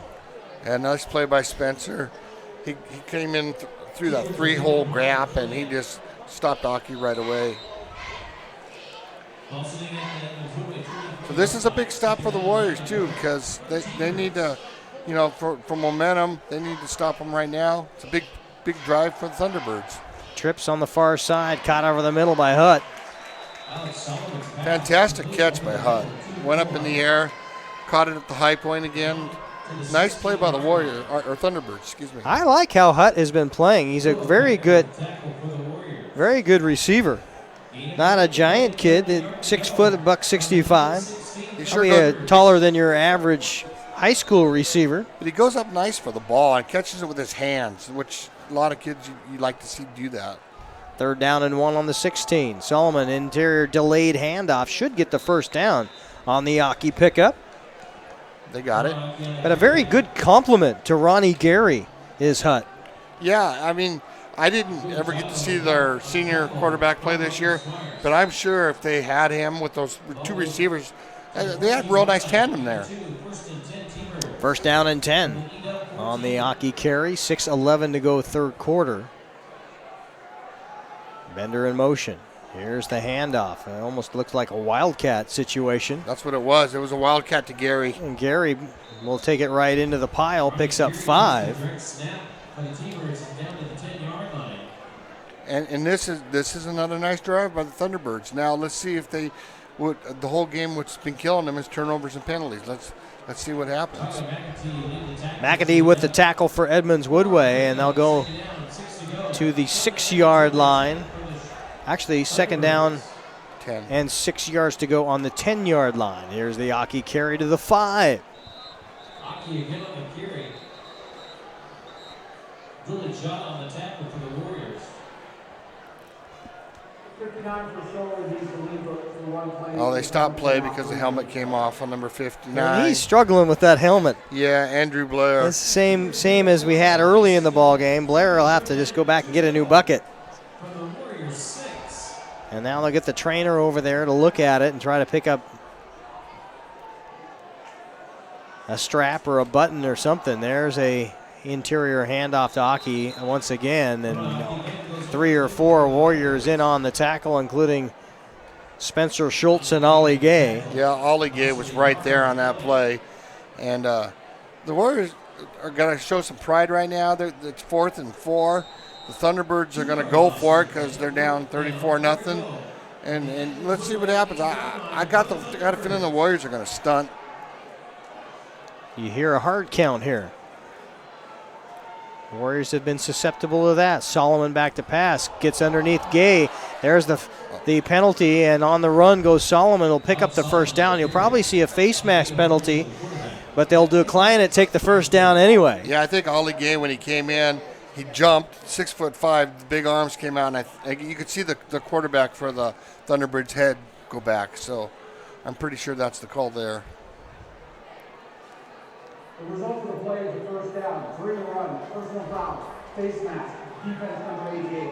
That'll be after distance. Now they tack it on. That's interesting. So they're down to the 1 yard line. So first down, you give the nice run by Solomon to get out of trouble down to the 2 yard line, and then they mark off the penalty after that. So it's not quite the 2. It's more like about 1.5 yards.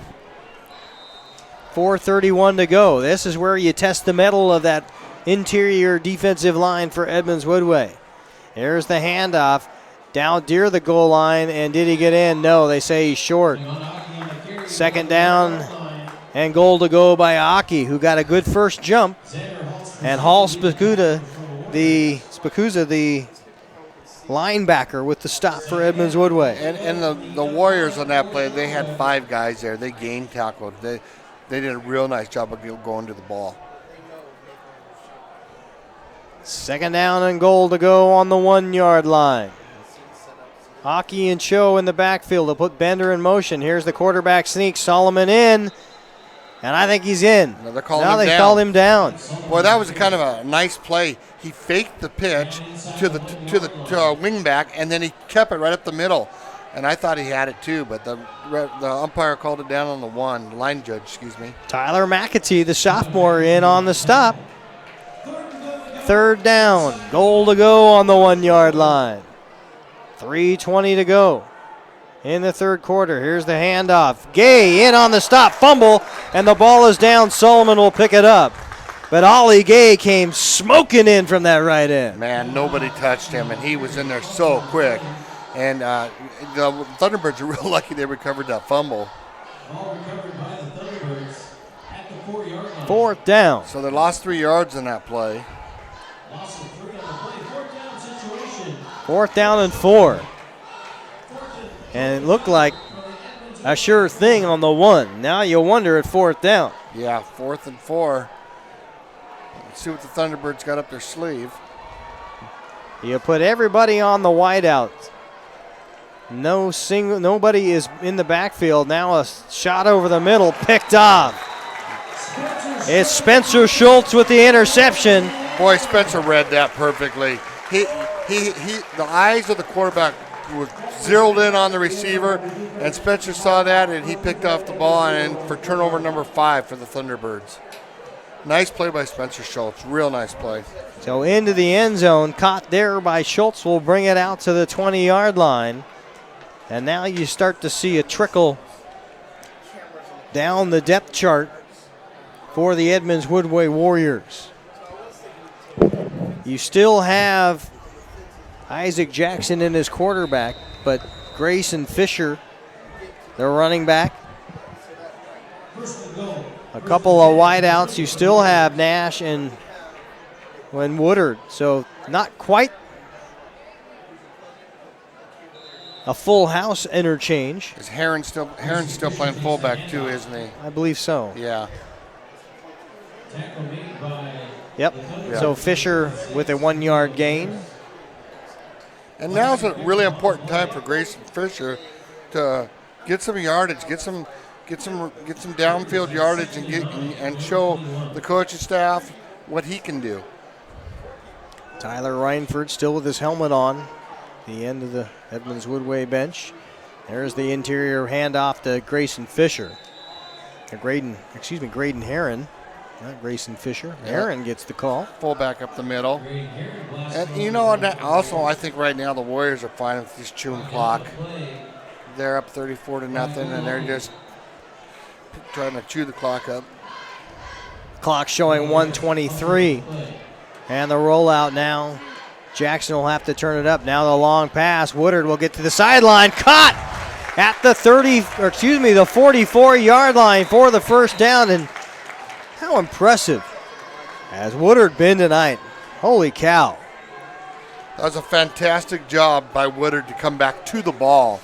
He stopped in his route. He saw that Jackson was rolling to his left, or to his right, throw the ball, and then he came back and made the play. That was a really, really nice job.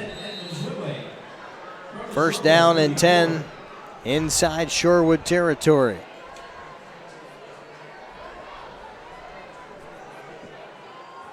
Jackson with the handoff to Fisher. Fisher gets 5 yards, 8 yards, near the first down marker, 9 yards by the junior running back.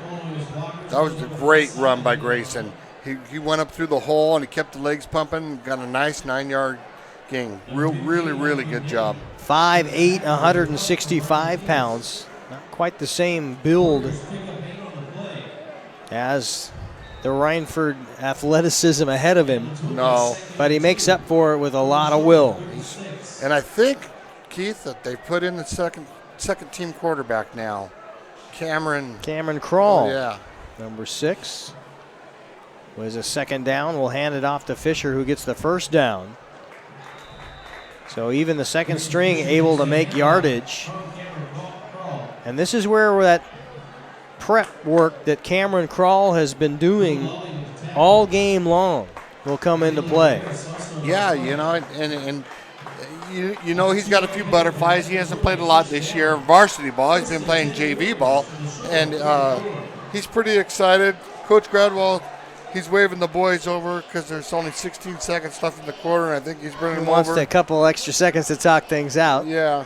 And that'll be the end of 3. 34-0. Edmonds Woodway still with the lead over the Shorewood T-Birds. We'll take a break on the Sound Live Sports Network.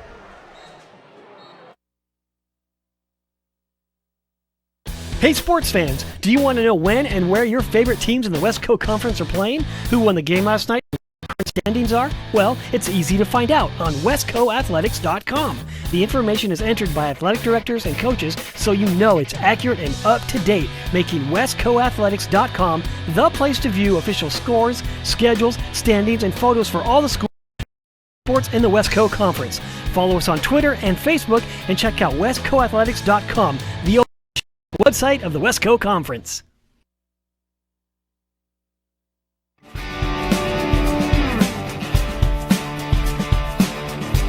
Shoreline Community College and Puget Sound Auto Dealers Association have been recognized internationally for its pioneering in finding a new way to deliver technical training for automotive repair.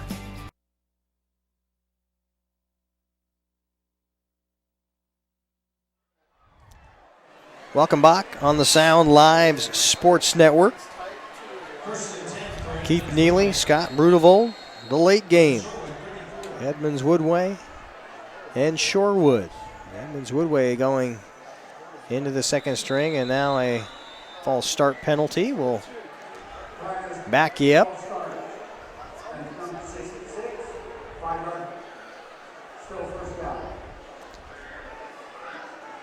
Still some things to work on.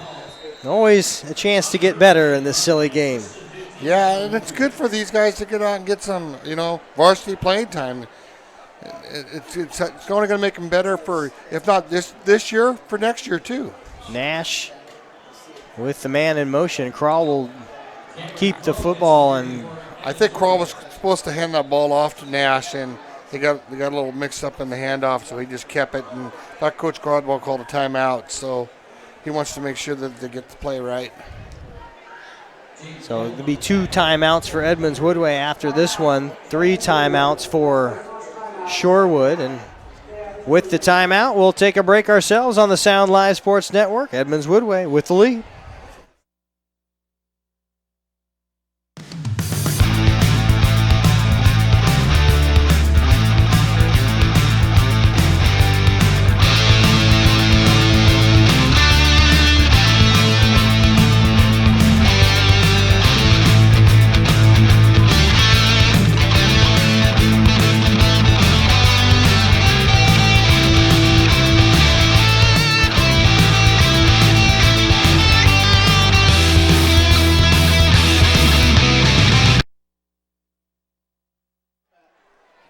Back to action here at Edmonds District Stadium on the Sound Live Sports Network. Cameron Crawl will play action, will roll out to his left, look downfield, elude a tackler, still on the run, picks up a block, gets near the first down marker and out of bounds.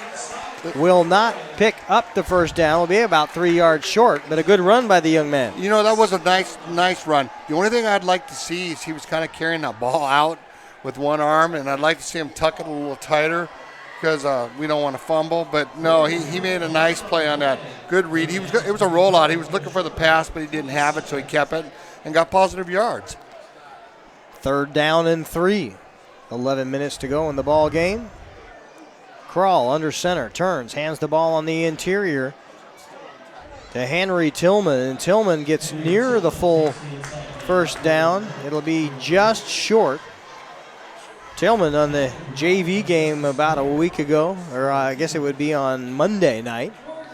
2 interceptions run back for touchdowns and 2 runs, 1 catch, I think, and a run for a touchdown. So that young man, lighten up JV. Yeah, Henry's a really, really athletic kid. He's got good skills. He's a good basketball player too. And I expect next year you're going to see big things out of Henry. Henry with a knee injury, kind of coming back slowly. They've not used him a lot at the varsity level this season, but you talk about being a play away, and he's the kind of kid, the kind of athlete that you really have in your stockpile. Something were to go wrong at the top, you're going to go right back and grab him off the shelf. Oh, yeah. Plug him in and be ready to go. And it's great to have that kind of depth. A lot of schools probably don't have that kind of depth, and to know you got a guy with Henry or Grayson, those kind of athletic ability sitting over there ready to go, the future looks bright for the Warriors. 4th down and 1. It's Cameron Crawl, backup quarterback, goes into the huddle for Edmonds Woodway, and see what Coach Gradwell and company have drawn up here with 10:40 to go. Into the backfield, it's Tillman and Grayson, fullback and running back, and it'll be Fisher with the play action. Rolling out a long pass is Crawl trying to find Woodard in the end zone, and way overthrows him. Under some heavy pressure that time by number 25, Jaden Kellum, who had the pickoff. And I think he was all over that. I think if that ball would have been thrown, he might have picked that, because he was closer to the ball than the receiver, Mr. Woodard. Now that'll be a turnover on downs, the first stall of the evening that hasn't been a turnover by conventional means for Edmonds Woodway, and fumbled the ball and have had an interception tonight, so have given the ball back to the Thunderbirds twice. And now with 10:40 to go, the T-Birds will go to work and try to get something going. Here's the pass outside to Bender. Bender still on his feet, gets near the first down marker.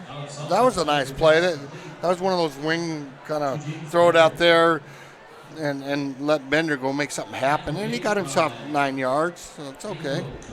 The bubble screen without the bubble. Yeah, there was no blockers in front of him. Throw it out there and let him go. Yeah, he was all by himself, but picks up 8. Solomon in the shotgun once again. Hockey behind him, the running back. They'll put Bender in motion. He'll look to Bender, and now it'll be a throw over the middle. Caught there. Great job of going back to the football across his body is Ronnie Gary, and he is just athletic. He is a fun receiver to watch. Yeah, he's an impressive athlete. And he's out there, and he's still keeping his team pumped up, and he's saying, let's go, fellas. And, that his head's still in the game, and that's tough to do but when you're down this much. But he's sure fun to watch. 9:14 to go, first down and 10. Handoff right up the middle is Hockey, not too much, maybe 2 yards. And now they're starting to work in the defensive side of the ball, the backups for Edmonds Woodway. 2nd down and 6 yards to go. The clock continuing to tick, as pretty much every play at this point has been a run. Now Bender will go in motion once again. There's Solomon on the quick swing out to Gary. Caught, first down to the 40-yard line. Still in bounds, but they'll stop it briefly to move the chains. Yeah, Gary made another nice catch. Sullivan made a good throw on that play.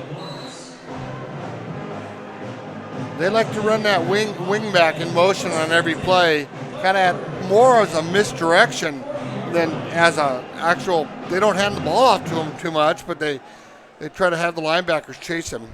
Good decoy, and they're still chasing him. And now they finally get the pitch as Bender will turn it up, gets back to the original line of scrimmage. Maybe it'll be close. I think maybe he lost a yard. I don't think he quite got there. I don't think they fooled anybody on that play. That may be why they don't run it. That's probably why they don't run it. They better keep that as a misdirection. Second down at 11 after the loss of 1.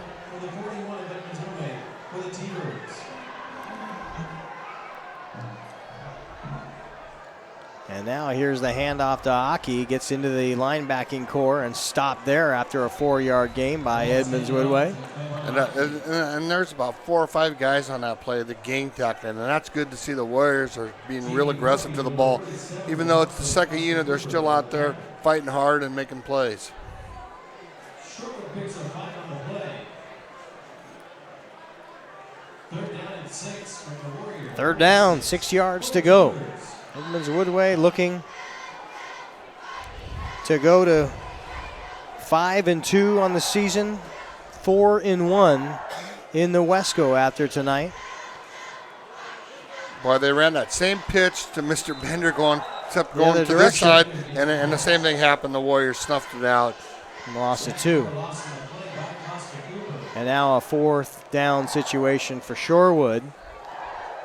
So when I was talking to Coach Torrey before the game, he told me they wanted to get Bender the ball, and I understand why, but right there they got to try something different because that's not getting open. But he also wanted let me know that they're trying to build a program here at Shorewood, and he knows it's going to take time. This is his first year, and the ball just got intercepted. Picked off, heading the other direction and out of bounds.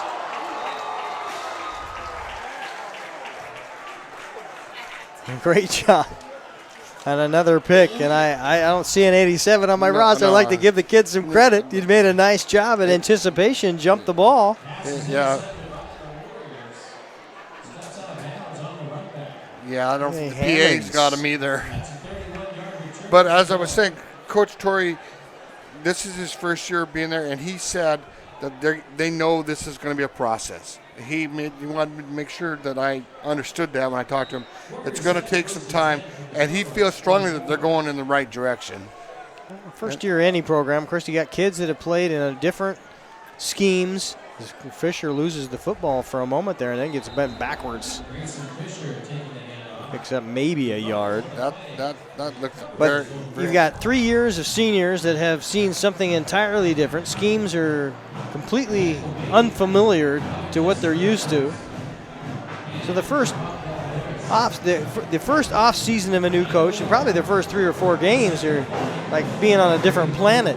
Right, and I think they just named him coach if I read it right last February. So he hasn't even had a full year yet. So he's going to get this program turned in the right direction. Great guy. Super guy. Used to be a coach on the Warriors staff. Yeah. And I see good things coming for the Thunderbirds. I think he's going to get the program going in the right direction. There's the hard count. Krall will hand the ball off to Tillman. Tillman on the right-hand side breaks a tackle. Still on the run down to the 28-yard line. 32-yard line, rather. With 5:09 to go, they'll move the sticks. And that's the thing about Henry is he's a pretty big guy, and he's got good speed. It's kind of deceptive. He's one of those deceptive backs with speed. And if you get him a couple yards, he'll make something happen. You give him a little room, he'll make it happen. 6 foot, 200 pounds. The junior.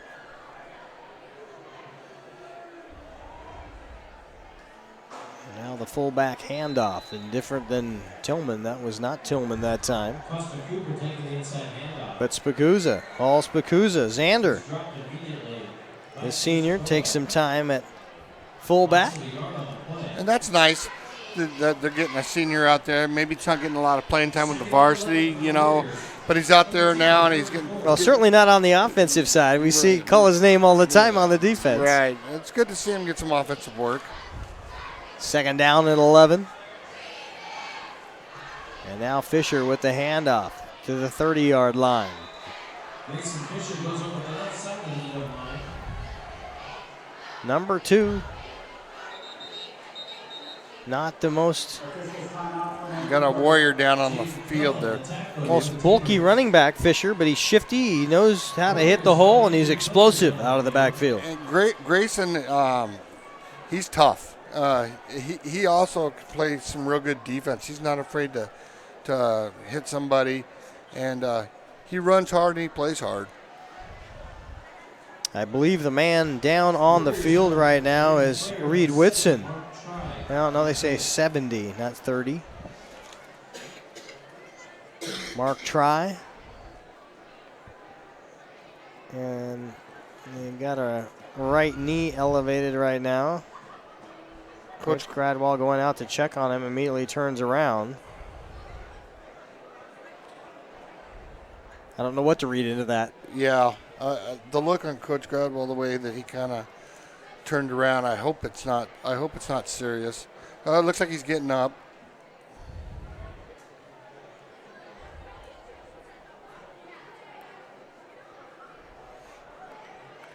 So they'll grab the helmet and help the young man limp off the field. And the applause of the crowd here. Crowd thinned out a little bit. You expect that after a halftime score, which really hasn't changed after. No, it's the same score it's been since half. Yeah, 34-0. Edmonds Woodway getting out to a very large advantage early and then put on cruise control, and that's where we've been. Yeah, and compliments to Coach Gradwell. I've watched him coach for many years, and he never does run up the score. He's real good about that. 3:50 to go now. 3rd down and 7. There's the handoff to Fisher. Gets the first down and then some. Down to the 15-yard line. Still on his feet. Down to the 10-yard line. But you can't stop the young man from playing hard. And right there, Grayson Fisher ran like real hard. I mean, he had those legs pumping. He wanted to go score a touchdown. Still probably wants to score a touchdown. He sure does. That was a real nice run, though. He hit that hole quick, and he was running hard. First in town with the ball on the 11, so you can still get inside the 1 and get a first down. Just wanted to see Henry Tillman get his first varsity touchdown a couple of weeks ago, and now Grayson Fisher knocking on the door of his first varsity touchdown. And Fisher will watch the Hall-Spikuza handoff.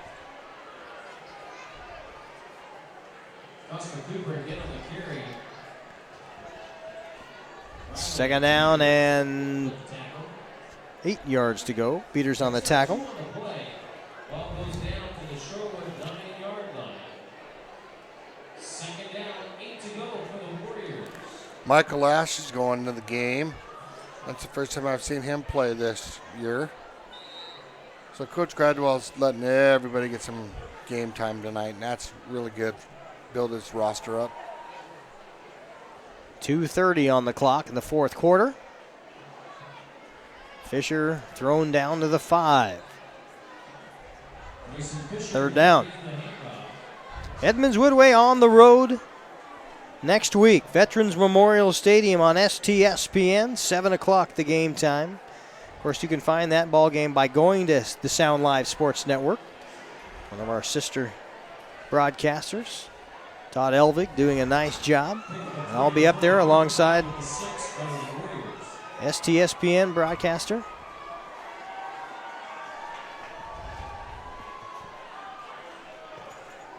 Scott Oshman, not Todd. Scott Oshman, Todd Elvig.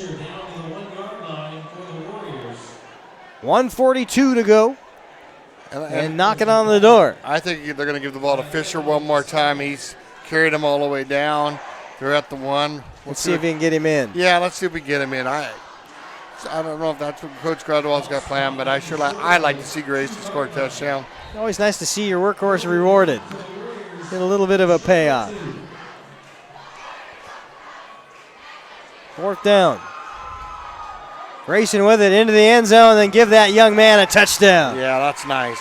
Grayson Fisher in the end zone, touchdown, Edmonds Woodway. 2-yard touchdown. 2-yard TD. And a good drive by the backups. Real good drive. And they ran the ball the whole way down. So that means those linemen were pushing too. So that was a real nice play.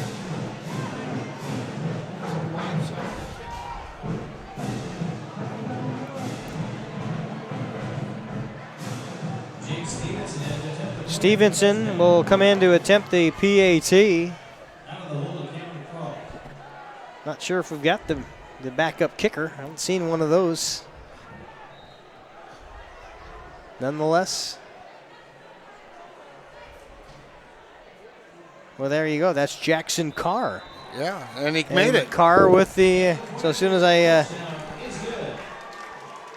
I looked up, realized they did have the backup kicker in. Carr, nice job picking up where Stevenson were left off. Only a sophomore. 5'8", 150 pounds, Jackson Carr. Yeah, he put it right through the uprights. Yep. And the score now, 41-0. We'll take a break on the Sound Live Sports Network.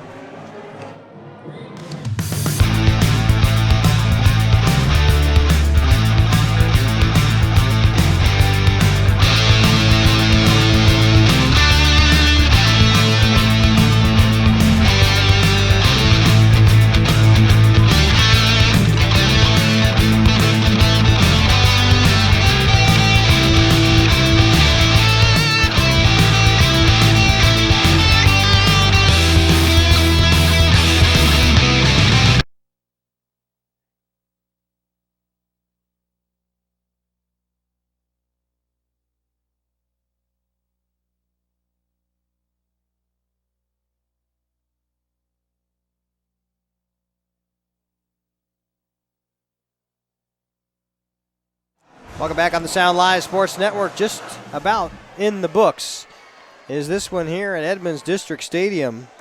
Edmonds Woodway, their first and only score of the second half, coming on a 2-yard run off the left side by Grayson Fisher to make it 41-0. And now the clock will continue to tick with a first down and 10 with, what do we got over there, 40 seconds left on the clock.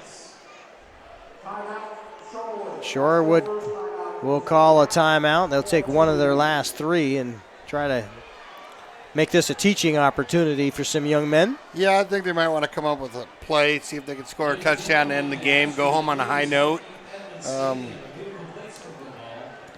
Shorewood will play Linwood at Shoreline Stadium, 7 o'clock, then their finale. So they get a home game against the Royals next Friday night. And again, the Royals had a big win tonight. Big win. Bears. And their playoff hopes alive right now. They're rooting for Shorecrest here at Edmonds District Stadium while they play Meadowdale in Meadowdale's final home game. That's going to be a big game next It's a week, huge too. game. Yeah. That's probably got the most implications to it as far as placement in the 3A South Division is what happens between Meadowdale and Shorecrest. Right here, the game a week from tonight at Edmonds District Stadium. That is the 8 p.m. game, the late game. And 39 seconds to go now. Back to pass, and it is up and almost picked off, trying to find Gary once again. And why not? The guy has done pretty much everything for you at this point in time. Yeah. It's tough in quadruple coverage. Yeah. And Four guys there. And, you know, the Warriors knew where the ball was going, too, because they had everybody right around him. But, I mean, I understand going to him because he makes plays for him.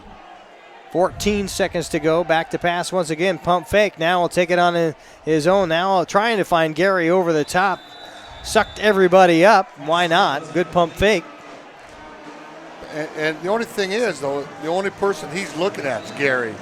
And that's the ball game. And that will do it. 41-0. Edmonds Woodway will move into sole possession of second place. 5-2 overall, 4-1 in league. And next week, the big game against Glacier Peak, who are awaiting at Veterans Memorial Stadium in Snohomish at 7 o'clock. Shorewood will fall to 0-7 overall, 0-5 in league. They will be at home Shoreline Stadium against Linwood a week from tonight. And we'll come back with our Adrenaline Sports Fundraising Player of the Game here on the Sound Live Sports Network. When we come back, 41-0 Edmonds Woodway. Stick around.